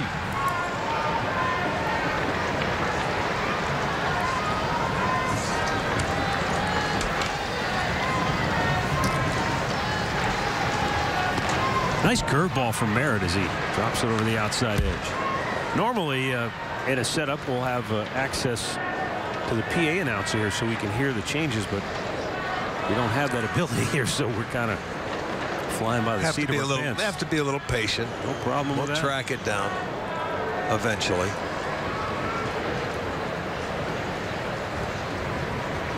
Looks like a little bigger crowd today than we had yesterday. Well, that hot dog eating contest will bring him out. Packs him in, huh? Lower bowl looks like it's almost completely full. I noticed the first row or two in right field are unoccupied, and I assume that's because they don't want people danger zone killed out there. Yeah, that ball gets on you in a hurry. The home run Almonte hit last night was just a line drive that was still gathering momentum as it caromed into the seats. Ball's in the dirt. They've got him hung up. Throw to first. Pena applies the tag. And the pinch runner Hoying is erased, 2 down. Well, that's the old Mike Napoli, you know, I'm sure carrying over on balls in the dirt here, but this time he got picked, and that happens sometimes. If you want to be aggressive and you see that ball is going to be in the dirt, you don't bank on the catcher catching the ball.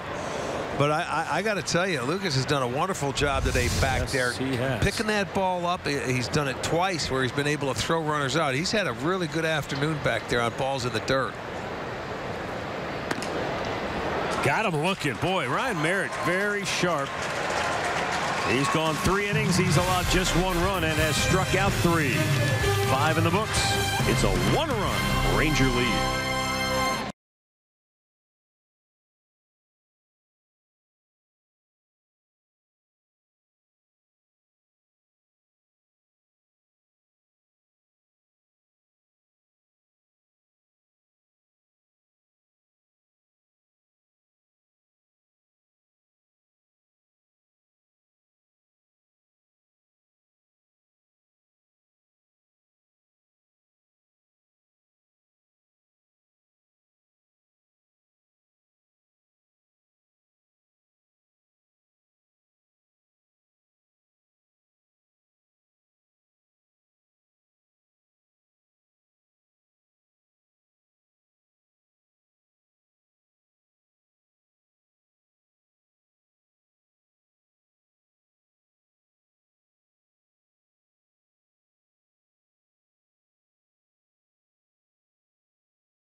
Andre Knott had a chance to check in with Lonnie Chisenhall to get his thoughts on playing center field here this afternoon.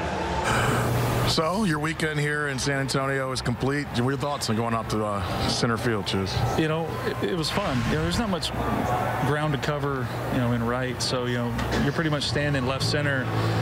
It makes it a little bit, you know, more difficult to read balls off the bat or see balls and strikes and things like that. But, you know, this stadium has its own set of obstacles. You know, it's been a fun weekend, you know, no matter where you're playing. Now, you've had fun playing it here.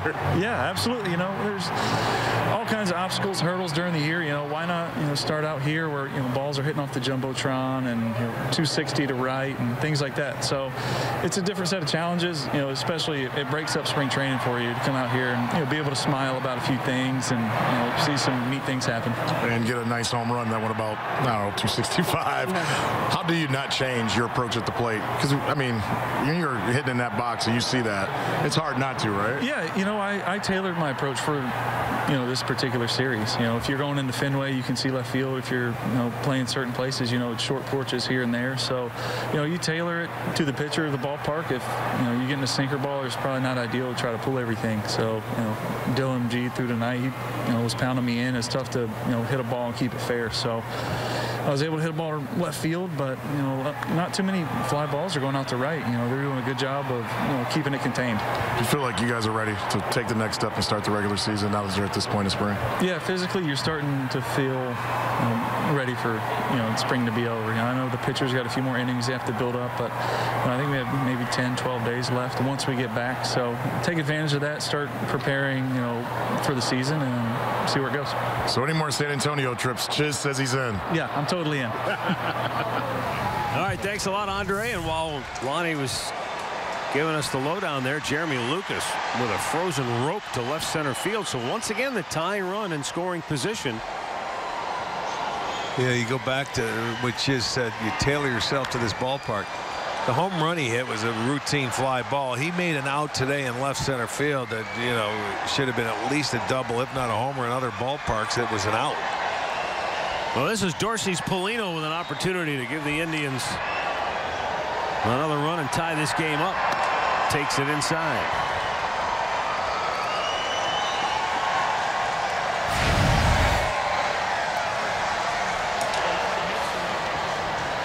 He's 22 years old.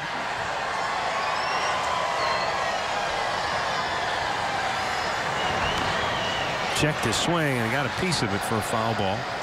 Didn't really want to swing at that one though. 1-2. Yeah, well, you're caught in between there. He's probably trying to think, all right, I got to try and move the ball to the right side to get this guy over with nobody out. And now you just have to go up there and try and put it in play. He does just that and shoots it up the middle for an RBI single. The tying run will score as Jeremy Lucas comes home.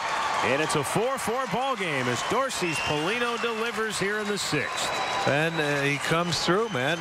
I can't believe it. Webster ends up doing him a favor and just spinning one up there and throws the breaking ball after he really made him look bad on a check swing with the fastball. So the base hit, good job of not only getting him over, but getting him in, then they tie the ball game.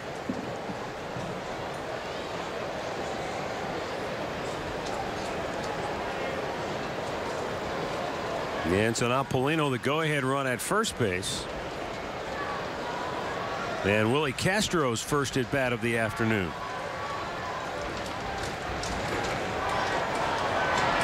This kid's been fun to watch defensively. He sure has. Curious to see what he can do with the bat now.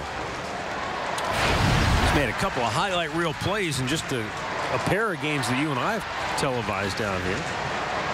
Yeah, it was at shortstop back in Goodyear. 19 years old, too. Incredible.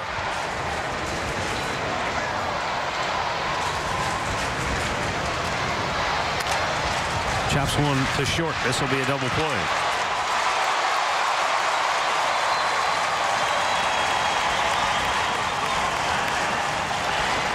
And there are 2 down in the 6th.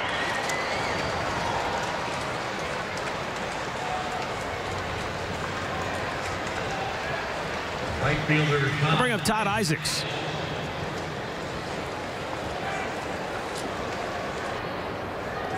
Isaacs entering just his 3rd year of professional baseball. The 19th round pick of the Indians in 2015 out of Palm Beach State College. Last year in 44 games at Mahoning Valley batted .333 with 6 homers, 20 RBIs.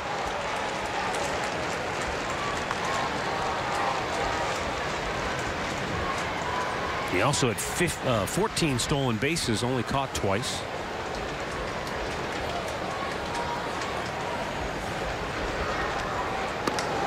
Big curveball, and that drops in for a strike.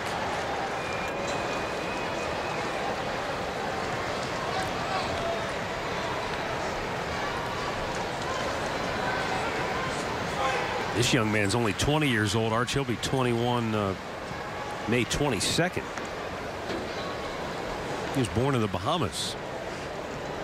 Yeah, you start talking teens, you're at the big league camp at 19, 20, and, you know, circumstances is because of split squads, but still, it's nice to get action when you're in the big leagues and say, yeah, I played the big league game. I got an at-bat, man. I had an opportunity. I got a base hit. I had an RBI. Things you take away from and build on. Couple of days, some big league walking around meal money. Yeah, goes a long way.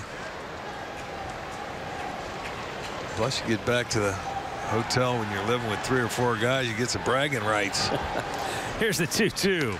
And he ties him up with a good fastball, strike him out, ending the inning. But Jeremy Lucas with a leadoff double. Dorsey Polino brings him home, and we got a tie ball game.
Well, Tribe 6-packs are on sale now and include a new Thursday afternoon option.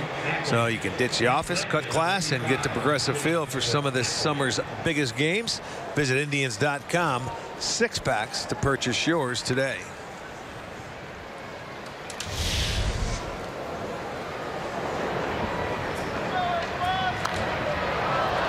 New pitcher for Cleveland is left-hander Chris Narveson.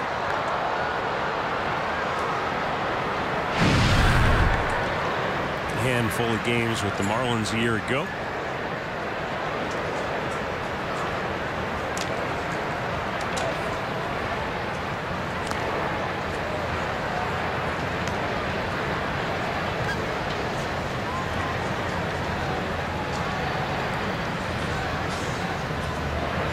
Matt Lipka batting for Mike Napoli.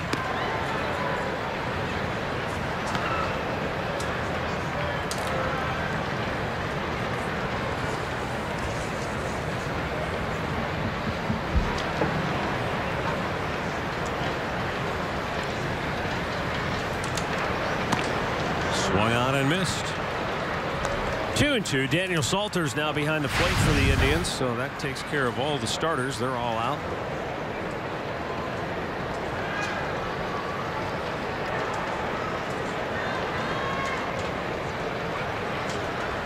Swing and a miss, strikes him out. One gone here in the 6th.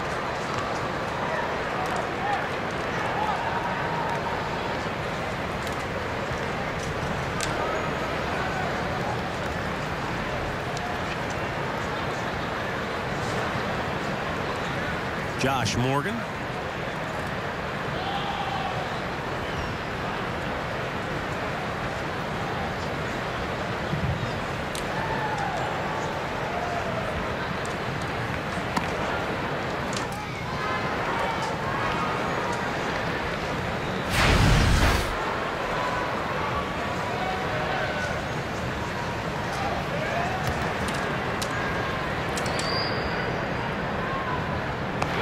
Big curve missed up high. 1-1.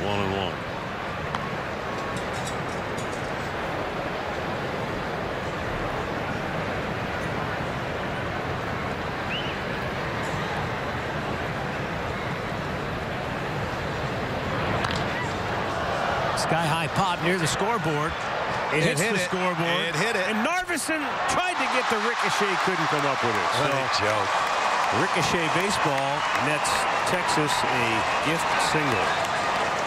Yeah, you can see him looking up and say, where did it hit it? I mean, I saw it all the way up. It hits it and it just kicks it back to the infield. Now batting the catcher. And it comes back in. It just drops down, infield single. Narveson, the pitcher, almost made the catch. Yeah. You catch that ball, he's out. Couldn't do it.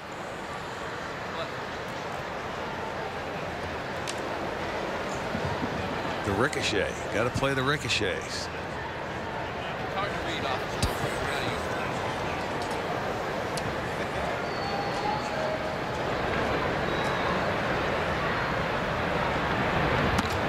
Blew it right by him.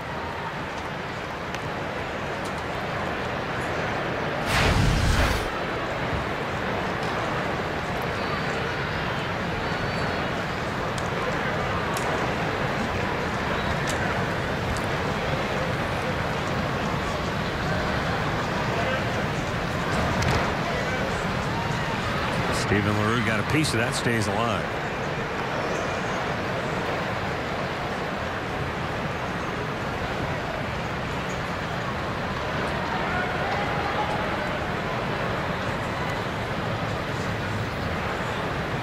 William Opeña holding the runner at first. And a tie game here in the 6th inning.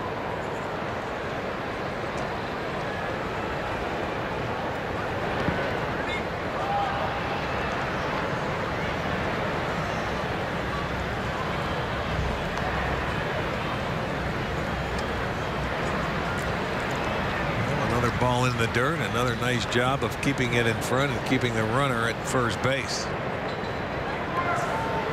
Lucas did a great job today behind the plate. Nailed a couple of runners trying to take the extra base on a ball in the dirt.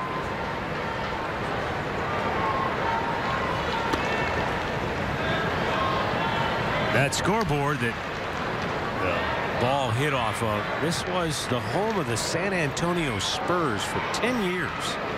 From 1993 through 2002. They hosted the All-Star game here back in 1996. And for the 4th time, it will host the Final Four next year. Ground ball hit the short. Could be 2. Tang to second for 1. On to first. Castro turns the double play and ends the inning. 6 complete. Indians 4. Rangers 4.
Relive all the best moments from the Cleveland Indians American League Championship season on Tribe Report 2016 Year in Review tomorrow afternoon at 5 here on the home of the Indians, Sports Time, Ohio.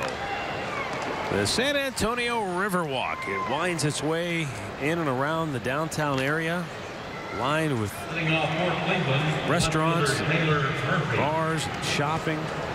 Really a cool area. And it's been crowded this weekend. And Steve Ball saw every square inch of it last night. Newest member of our traveling crew. He's quite the adventurer.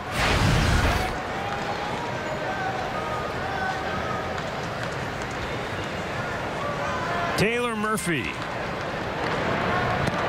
cuts and misses.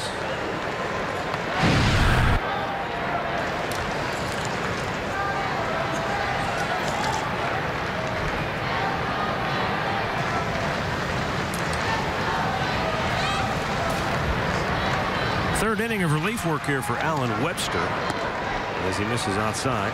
Dylan G started. He went 3 1/3. He pitched really well through the first 3, and then the wheels came off for him in the 4th, and that's when the Indians jumped him for 3 runs. He had a wild pitch, couple of walks. Everything just kind of went haywire. Yeah, 1 error. They started to hit him early in that inning.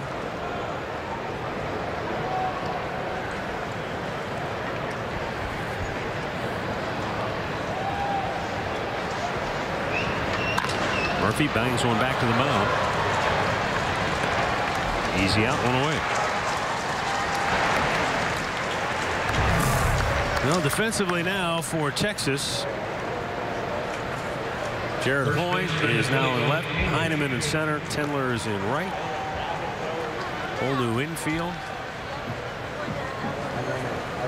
Alex Berg, who's also a catcher, is the new first baseman.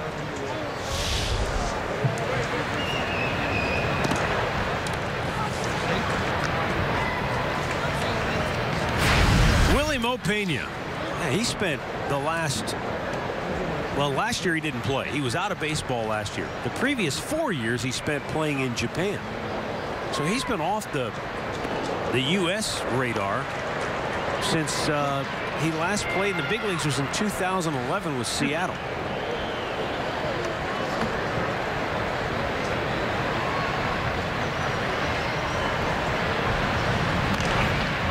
lot of people have asked us, what's the deal with Willie Mopena? You know, and hey, you want to keep playing until they tell you there's no chance or no option, no opportunity for you. So, I mean, here's a guy with a lot of big league experience, and he's not even in big league camp. He is in minor league camp.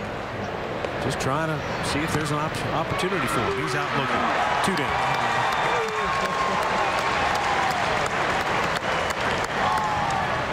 Another Rangers strikeout. Wells Fargo donates $500 to the Miracle League of San Antonio. Well, looks like Webster's afternoon is over. Yes, it will. Michelle will come take the ball and go to his bullpen. Got the first 2 outs here in the 7th. He'll give way to a right-hander, and we'll be right back.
The new pitcher for Texas is Brady Dragmeyer. And he'll face Greg Allen with 2 down and the bases empty here in the 7th inning.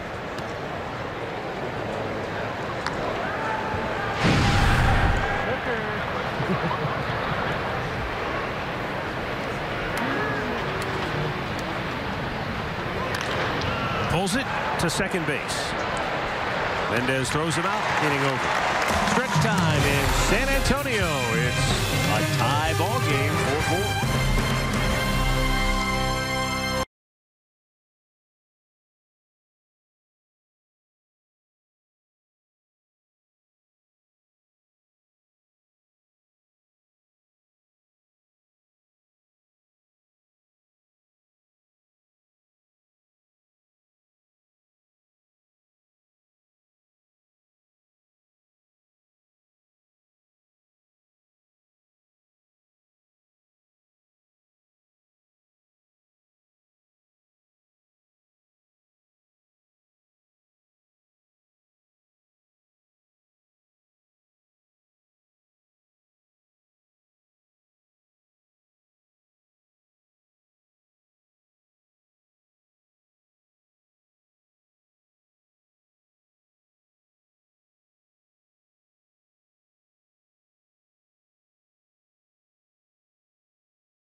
the 7th inning. Off for the Rangers, the center fielder, Scott Heineman.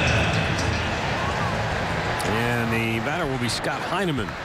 Well, guys, we've seen some interesting things here over the last 2 days. There is an actual bat on the field. Well, go pick it up, Andre, and get it off the plane. We got some Texas A&M kids that are going to get it. I'm worried that's not what I'm here for. Yes, it is. Come on. You want to talk about them, go get it. I don't want to talk. I was just showing you some of the different things that pop up when you come in the Alamo Dome. Here he goes. Hold on. I'll send Matt down there to get it. All right, Matty wants it. That's fine. Batman.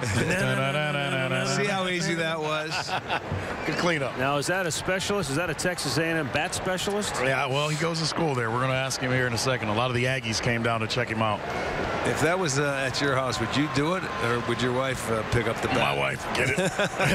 I have a feeling you're right. I don't lie. Not about that stuff. The 0-2. A little bit outside. I know. I was like, ain't gonna do that. Don't touch that. I'm no Batman. 1 ball, 2 strikes. Narveson, the left-hander, deals, and a swing and foul back. Scott Heineman getting his first at bat today. I must have got in last night while they had the concert going on. Stuck around all day.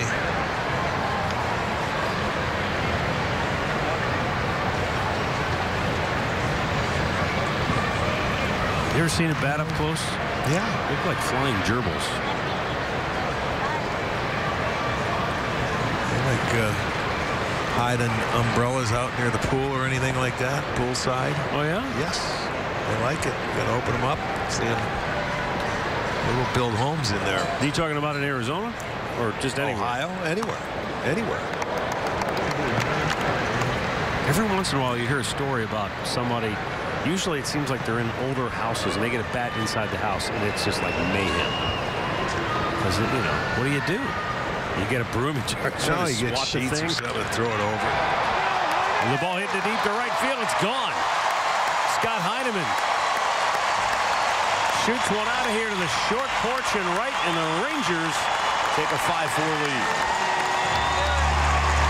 We've been waiting to see hitters try and do more of that in this series. It just really hasn't come to fruition. But Narveson got a pitch to handle, stayed on it, and shot it the other way. Well, they want to go inside, and they didn't get it inside. That ball stayed middle away.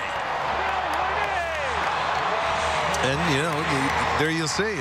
Just a nice line drive stroke. You can hit it out of here. But location, right there, that ball leaked out over the middle of the plate. Luis Marte cuts and misses.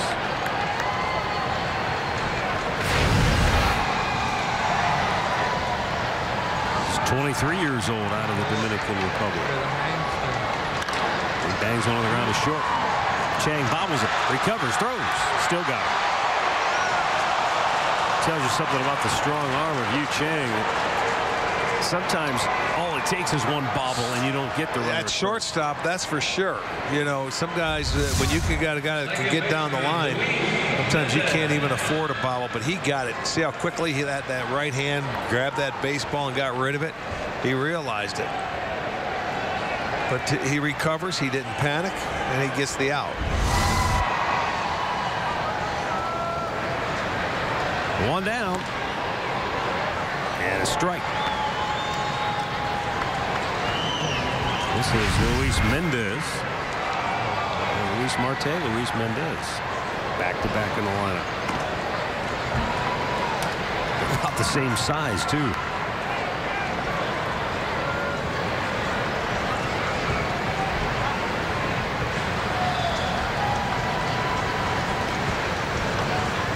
In the dirt, 2 balls and a strike. Texas now in front, 5-4. And 4 of the 5 runs scored by Texas have come via the homer. 3-run shot by Cesar Puello in the second, and the solo homer by Heineman here in the 7th, both from the same spot in the batting order.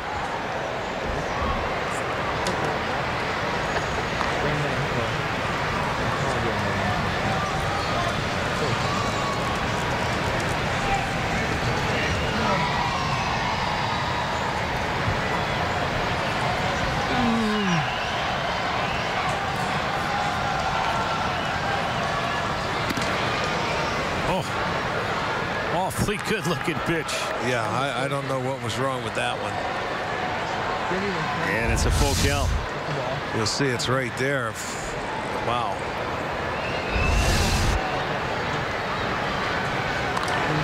Pops this one back. Is there room? No.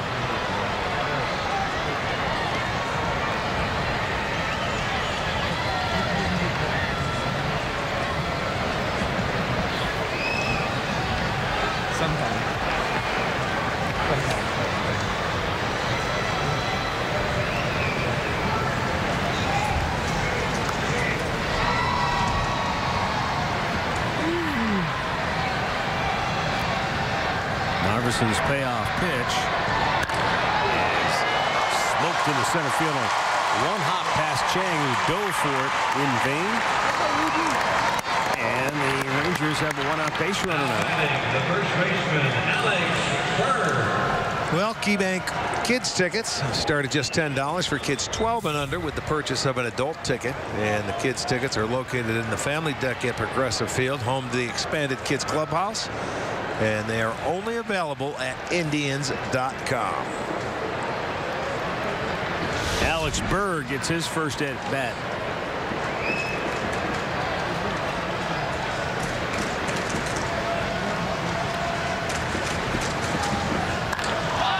He drives one to deep center. Greg Allen will wave goodbye. Holy smokes, what a blast by Berg. And the Texas Rangers open it up with a 3-run seventh. Well, that might be the best ball hit in the series without a doubt. Straight away central. And I mean, Allen just turned and watched and see how far that was going to go. But that was out near the camera bay out in center field. And I mean, you talk about getting one down the middle, driving it. Watch where this one lands. Wow. Second home run of the inning. Alex Berg will be 30 years old this August. Career minor leaguer.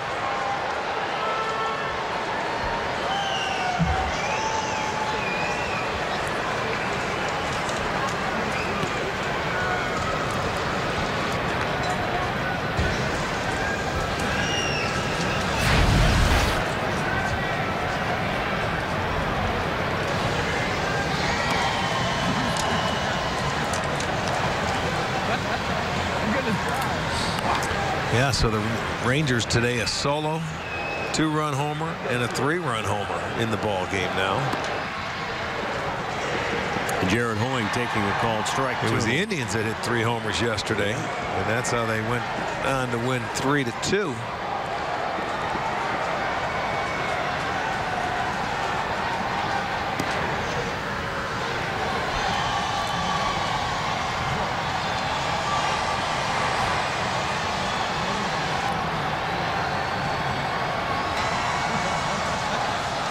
Pitch on its way, and that's hit high in the air to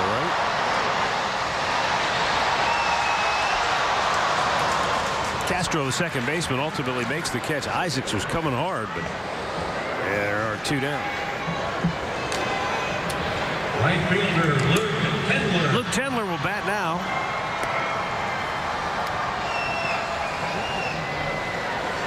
As the Rangers will open up a 7-4 lead. It was tied at 4, and then Heineman with the solo shot. Alex Berg with a 2-run mammoth blast to center.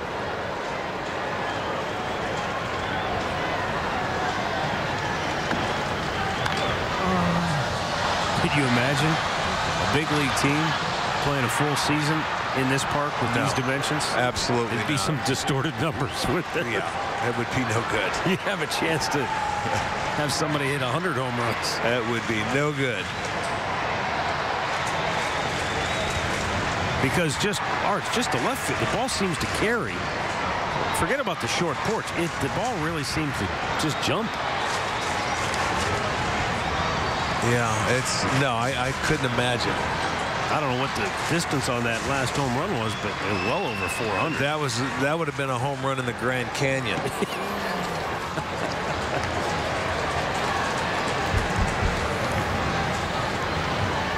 The dimensions listed at 415. There's where that ball is. That's a pretty good poke. Guessing that's about 450 on the tail of the tape when it's all said and done. Well, in San Antonio, probably about 415, 417, but it's the 1-2 curveball got him, and the inning is over. But Texas with a couple of tail of the tape shots here in the 7th inning. Oppo pop from Heineman, and Berg with a colossal blast to center. Welcome to our One for Everyone sales event.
By authority of the Cleveland Indians and may not be reproduced or retransmitted in any form, and the accounts and descriptions of this game may not be disseminated without the express written consent of the Cleveland Indians.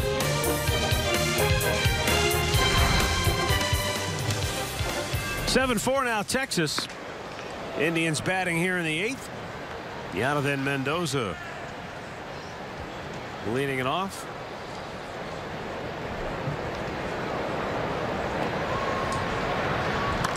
Checked, and it's foul.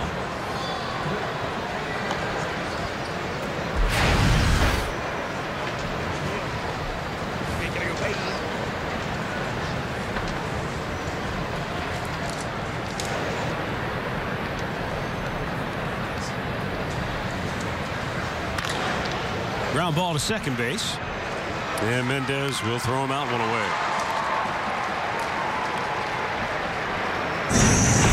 Lucas got the start behind the plate today for the Indians, and he did a terrific job blocking a number of balls in the dirt, throwing out Mike Napoli trying to move up. Got another guy that started to run off, and he got caught, and then comes up and lined a double into center field. So a very good afternoon for Jeremy Lucas. Here's Yu Chang, and he takes a strike.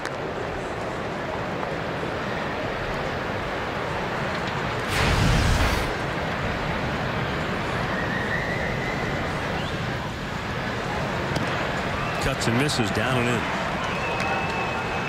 Brady Dragmeyer, the right-hander for Texas. He said he was going to try.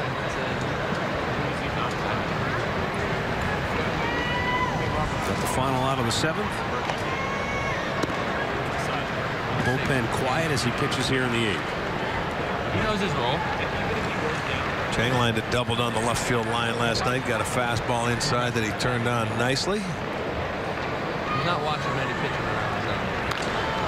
Pulls that one foul.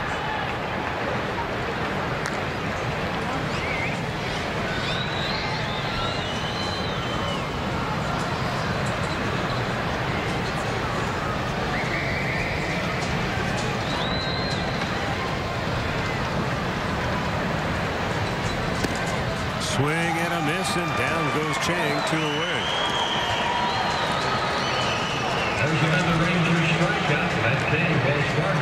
Talking earlier about the fact that this building will host next year's Final Four. First time they held a Final Four event here was back in '98. That's when Tubby Smith led Kentucky to the national championship. They beat Utah. Then in 04, Jim Calhoun and the Connecticut Huskies beat Georgia Tech to win it all. And then in 08, it was a thriller. It went to overtime. Remember, Kansas under Bill Self beat Memphis in OT. Who will it be next year? Yeah, right. Well, one thing's for sure, Arch, we won't have a repeat champion. Did you tell me Villanova went down? Villanova went down, yeah. I think Wisconsin got him today.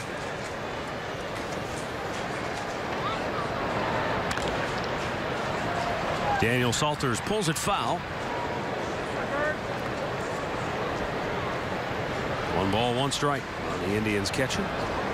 Came on for Jeremy Lucas, who we just highlighted. Had himself a very good day behind the plate and at the plate.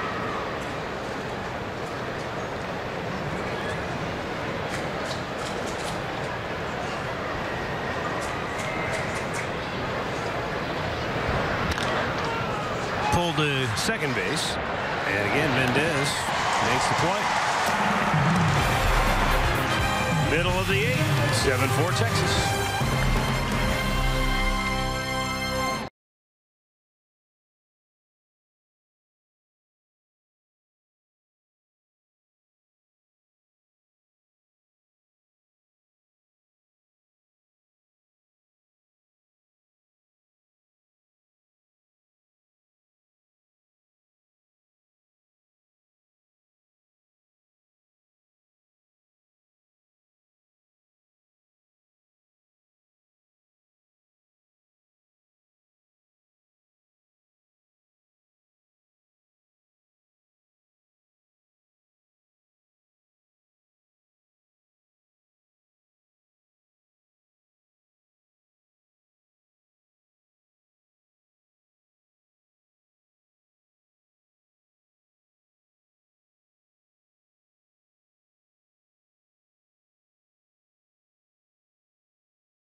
The Alamo right here in downtown San Antonio, Texas.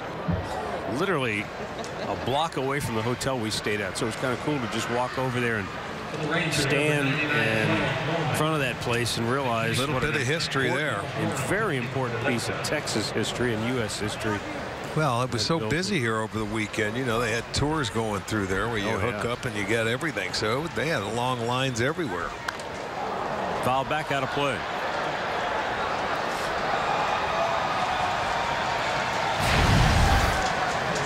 It's funny coming here for the first time. I'd never been to San Antonio before, but in the downtown area where we're at, you walk around and you see that, you know, at one point this was a very small town that no one could have ever envisioned how this city would grow. And so you're basically looking at a small town that has tried to accommodate more and more people, but it's been tough. Well, because the streets, the way everything's built in downtown here is so narrow and small and it's old, and you can't widen the streets and update, but it's got its own little quaintness to it. Yeah. Reminds me a little bit of New Orleans. Very much so. I thought that was a good analogy. Good comparison. And last night this city was tested to the limits because there were way more people here than there should have been with St. Patrick's Day and spring break and this big league weekend. Yep. Up high. I've been to New Orleans when Ohio State played a national championship game one year, and I remember you were there. That was a zoo because LSU is who they were playing, so that's a short drive for those folks to show up. That ball's crushed deep left and gone.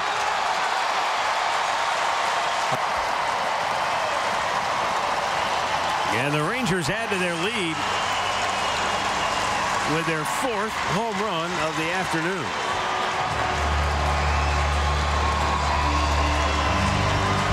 Charles Mormon just leaned into that baby. And as I said to you just a little while ago, Ball's carried. I mean, even with whatever it is, almost 400 feet out there to left center, that ball still cleared it by plenty. Yes, he did. They've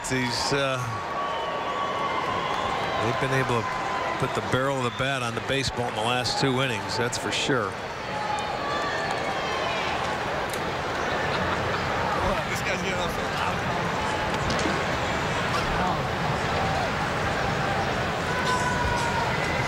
Here's Josh Morgan cutting and missing.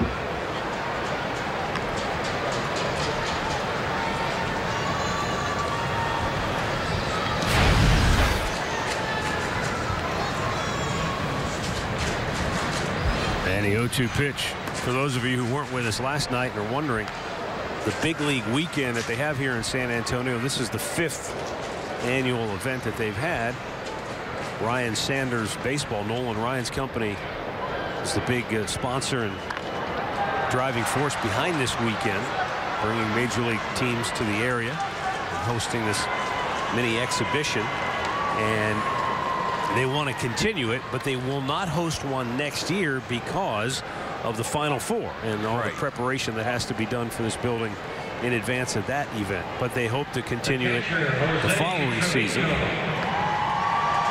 But I would imagine, Arch, that they rotate this thing around, so the next time the Indians play would be probably a long time. Well, yeah, like we said yesterday, they've been fortunate enough to last year the Kansas City Royals came here, who were the defending American League champions, and this year it happened to be the Indians. So the luck of the draw has worked out the last 2 years. So they'll take a year off, and who knows who they'll host. To third. Nice pick at the hot corner. 2 down. Well, the Indians will open the regular season in just a couple of weeks now, and it will be in Arlington against these Texas Rangers. Sure will. And then after an off day, they'll fly right back here to, well, not here, but they'll fly back to Arizona and play the Diamondbacks, a little interleague action before coming home, off day, and then back into the Central Division. Yep. White Sox and then the Tigers for the first homestand. Home opener is sold out, but tickets remain for the rest of that homestand against, as you said, Chicago and Detroit.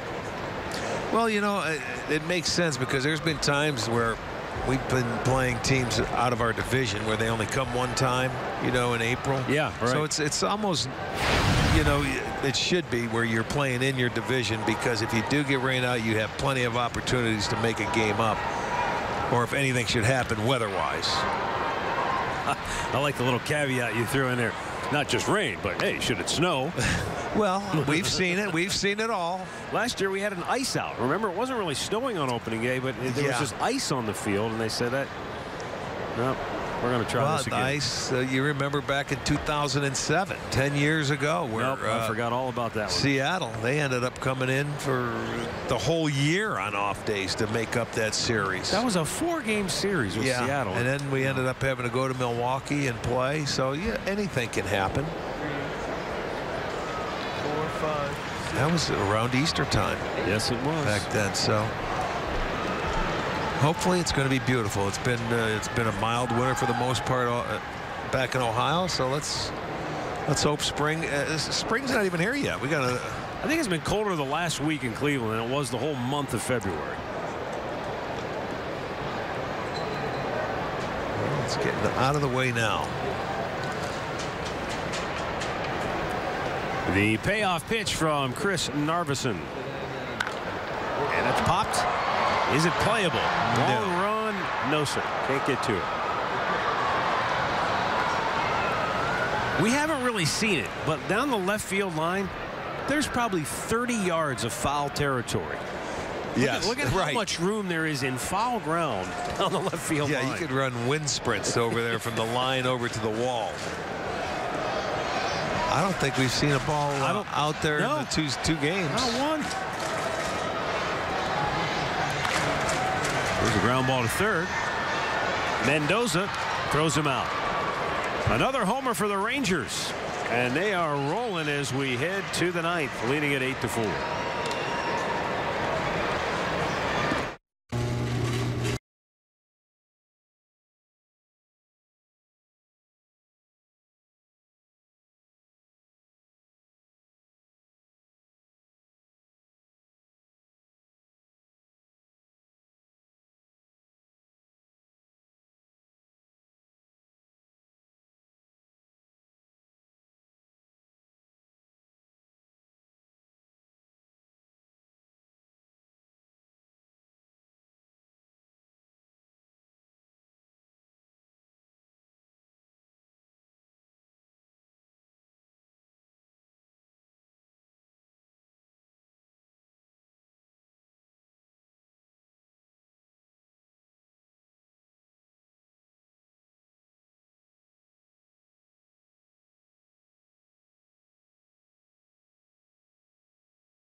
Here in San Antonio, Lonnie Chisenhall had an opportunity to play center field this afternoon.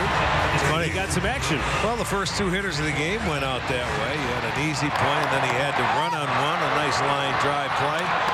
Did a beautiful job on one, cutting the ball off in the gap, although it was going to be a double anyway. If it gets by him, possible triple. But he had some action out there today, so a fun afternoon, I guess, when you go out there and you have an opportunity to play a different position. R.J. Alvarez on the hill now for Texas. The right-hander will face Dorsey's Polino. Polino with an RBI hit, his only time up back in the 6th.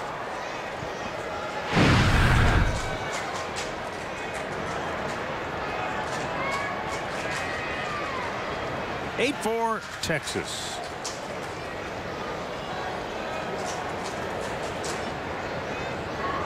It's funny, yesterday it was a 3-2 Indians win. Their runs all coming on the home run ball.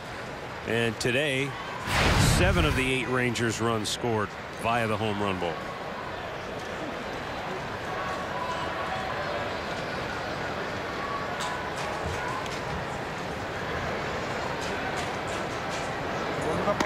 Missed up and in.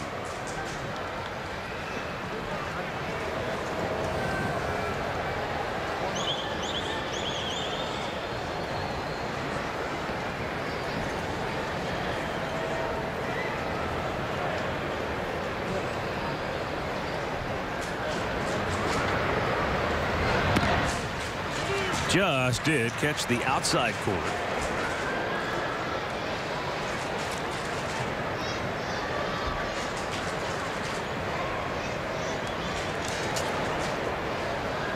Polino, Willie Castro, and Todd Isaacs due up for Cleveland here in the 9th. And the 2-2 from R.J. Alvarez. Line to center. And perfectly defensed by Jared Hoying, who was right there in good position. Was that? No, that's not Hoying. That is Scott Heineman. Heineman, right.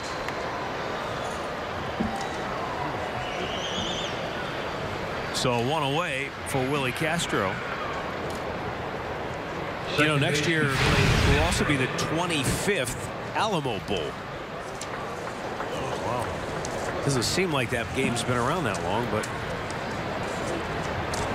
one of the most exciting Alamo Bowls ever. Featured RG3 when he was at Baylor. They beat Washington 67-56. Oh, wow. Talk about some action. How's that for a shootout? Willie Castro taking a called strike. Well, that's the one thing about this place. It doesn't affect the football game because that's 100 yards going that way from left field down the first baseline.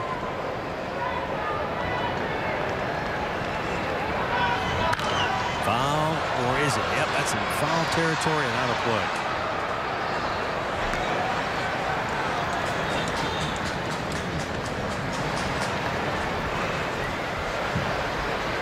Castro, another one of these really young Indians players. With this being a split squad situation, they've had a nice opportunity to not just make the trip, but play. Right.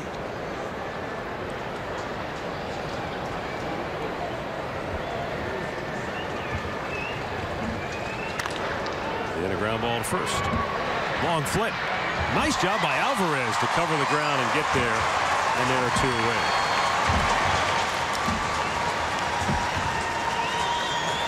There's a good story in the paper I read today, Arch. You know, Terry Francona's often talked about, you know, when he managed in the minor leagues, he managed Michael Jordan. Yeah. And there's a story about Gene Lamont, longtime coach of the Tigers, former manager of the White Sox. And when he was manager of the White Sox, that's when Jordan was in the White Sox system under Terry Francona. And, you know, he said it was definitely an interesting challenge when you got a guy like Michael Jordan. And he said when he first showed up, he said, I'll speak to the media every 3rd day. And Gino said, Michael, it doesn't work that way. Yeah. I don't want Robin Ventura and Frank Thomas and those guys having to talk about you. And he said, okay. And he was fine with it. He understood it once you explained it to him. Right. And he said Michael was there every day. And swung on and missed. I remember the transition back then. It wasn't an easy one. No.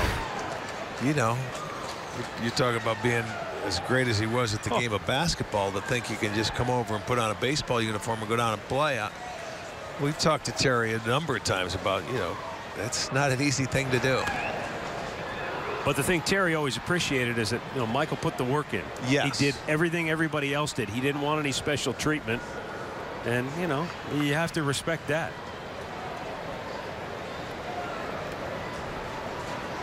A ball and a strike as the Indians are down to their final out here in San Antonio.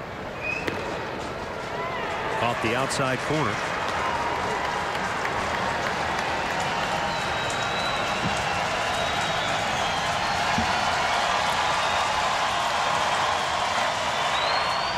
This partisan crowd, mostly Ranger fans, although we've seen quite a few Indians folks in attendance. And the 1-2 on its way. In the dirt, badly in the dirt.